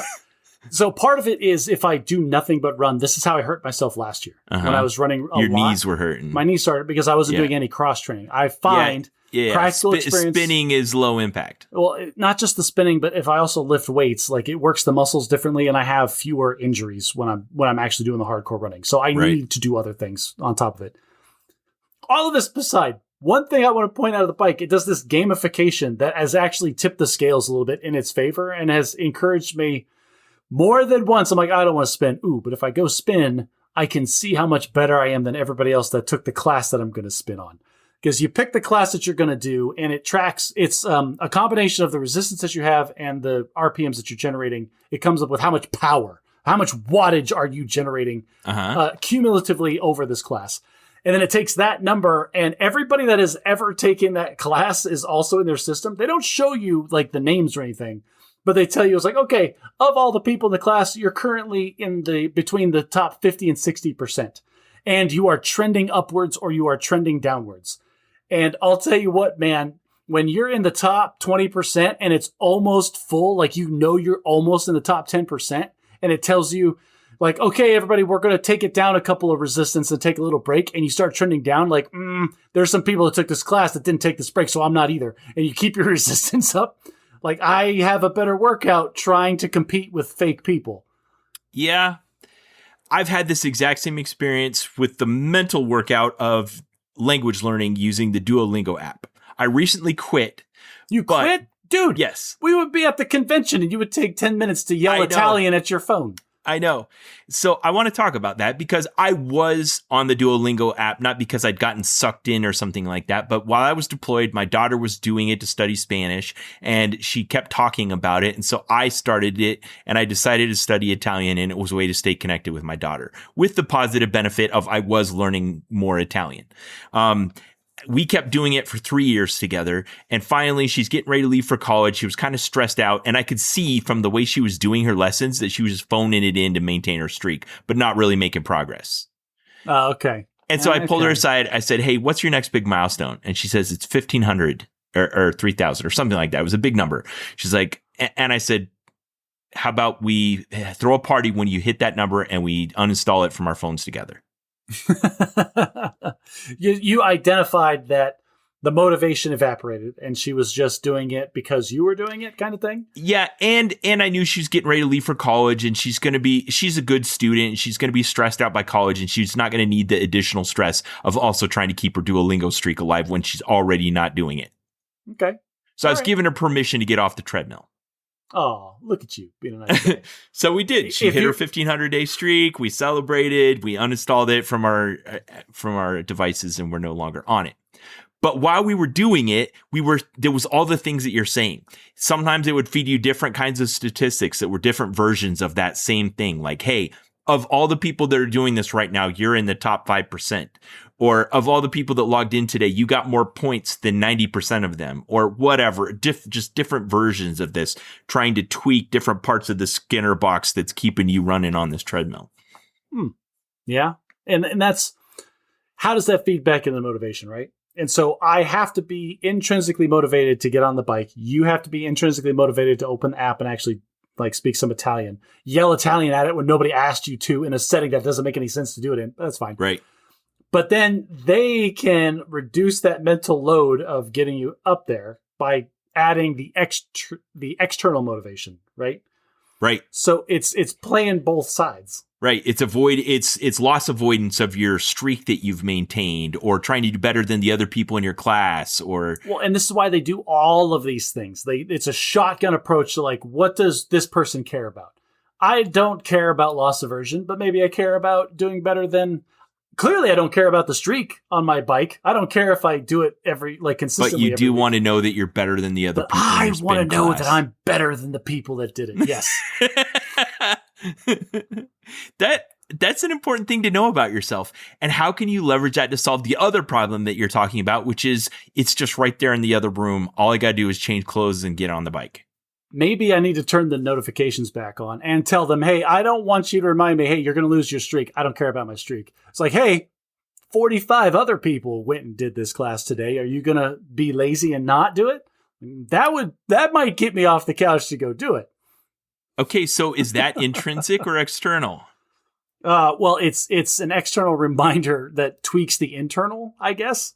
Is that what they're doing to us with these Skinner box manipulation techniques? Kinda. Is this why there's no like clocks or windows in the casino? I mean, okay, so I did this on purpose when I listed all that other stuff that I've been doing, because I wanted to talk about my motivations behind it. Like, why did I spend all that time creating the Kahoot for my family at the family reunion? I wasn't competing against anyone. Yes, you were.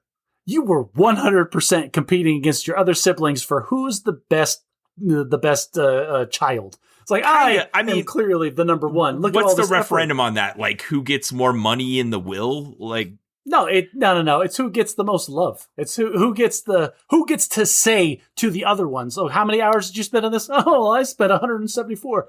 I left out some context, and that's that I started doing Kahoots at family reunions like a decade ago, and I've done one at every single family reunion since then. This was just the 50th anniversary edition. That changes my entire thing. You're the Kahoot guy.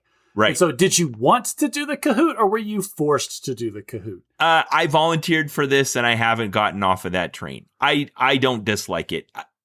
It's fun being administrator. So hang on. So is this avoiding doing something else? Is this just like, this is a contribution I can make and I don't mind doing it? Yes, that's a great way to categorize it. If I volunteer to do this, then I get to pick what my contribution is instead of waiting until all of the responsibilities fall down and I have to pick up whatever's left. This is my running versus the bike. This is like, I need to do one of these, and this is the one I like doing.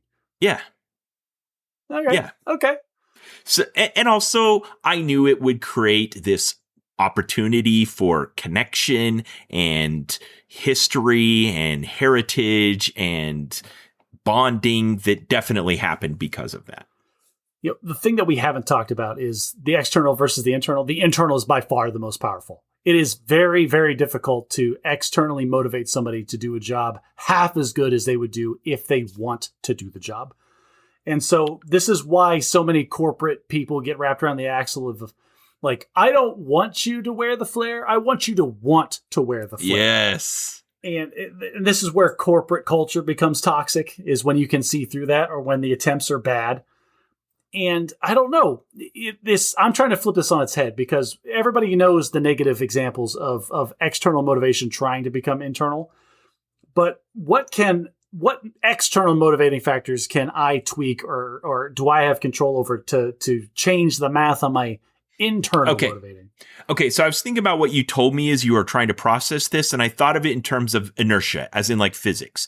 The law of inertia is that an object in motion tends to stay in motion. Josh on the couch is going to stay on the couch. Right, or an object at rest tends to stay at rest unless acted upon by an outside force. So what are the points of friction that prevent you from stopping when you should stop or starting when you should start? So there's 6. There's physical, emotional, social, decision, uncertainty, and identity. Why is it I can come up with an idea and you're still the one that shows up with the bulleted list? Obviously physical. Like, oh, I don't want to go up and have to change clothes and get all sweaty right now in my house. So I'm just going to stay here on the couch. Emotional. Maybe like I'm tired. I spent all my emotional energy dealing with stuff at work today. I've got nothing left in the tank. Or I was going to do that because it's going to make me feel good, but I feel fine. I don't need that. Well, all right. Okay. Let's talk about the emotional one for a second, because I came off of, I think I mentioned this on the podcast. I was on GLP-1 for a minute, and then I came off of it a little while ago. And in the last few months, I've been gaining some weight back.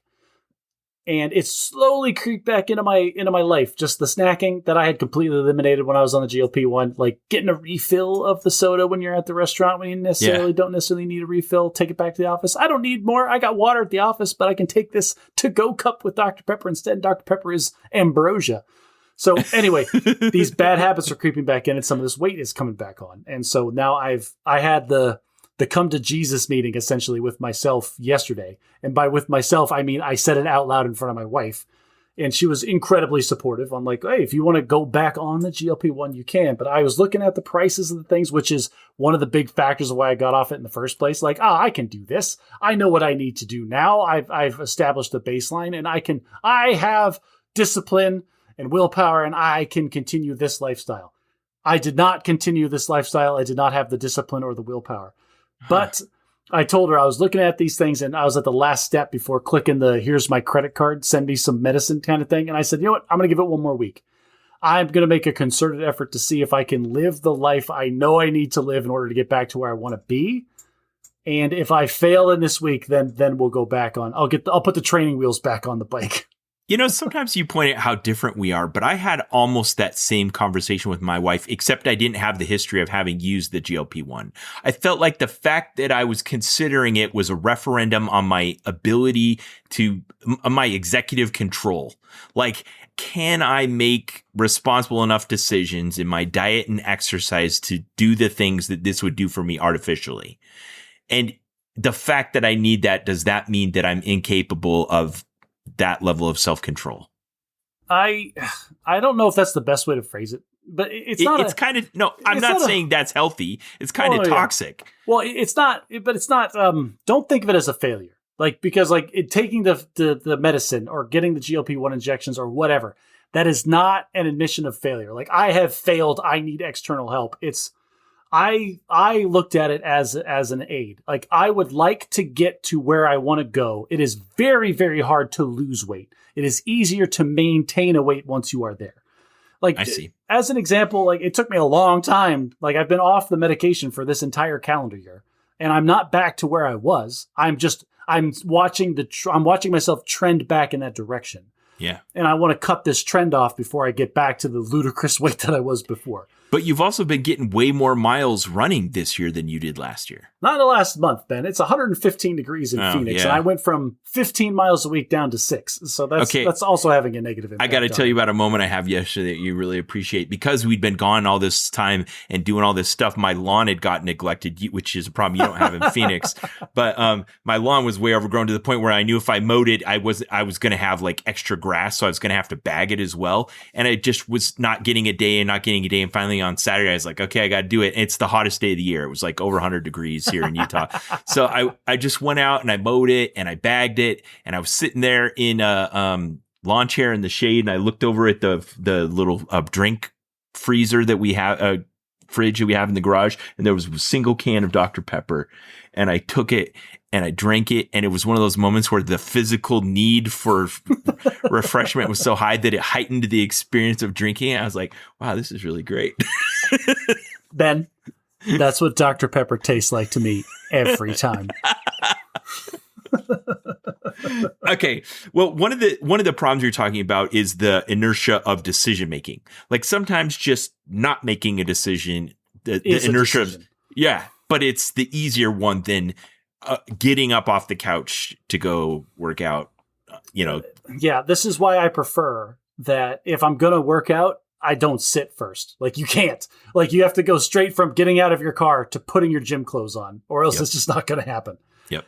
And when I was, last time I was in really good running shape was when I was deployed to Kuwait in 2023. And that was what I would do. I would work a long day at work, and then I'd go back to my room and I would not sit. I would immediately change in my running clothes and go for a run in the dark at 110 degrees in Kuwait.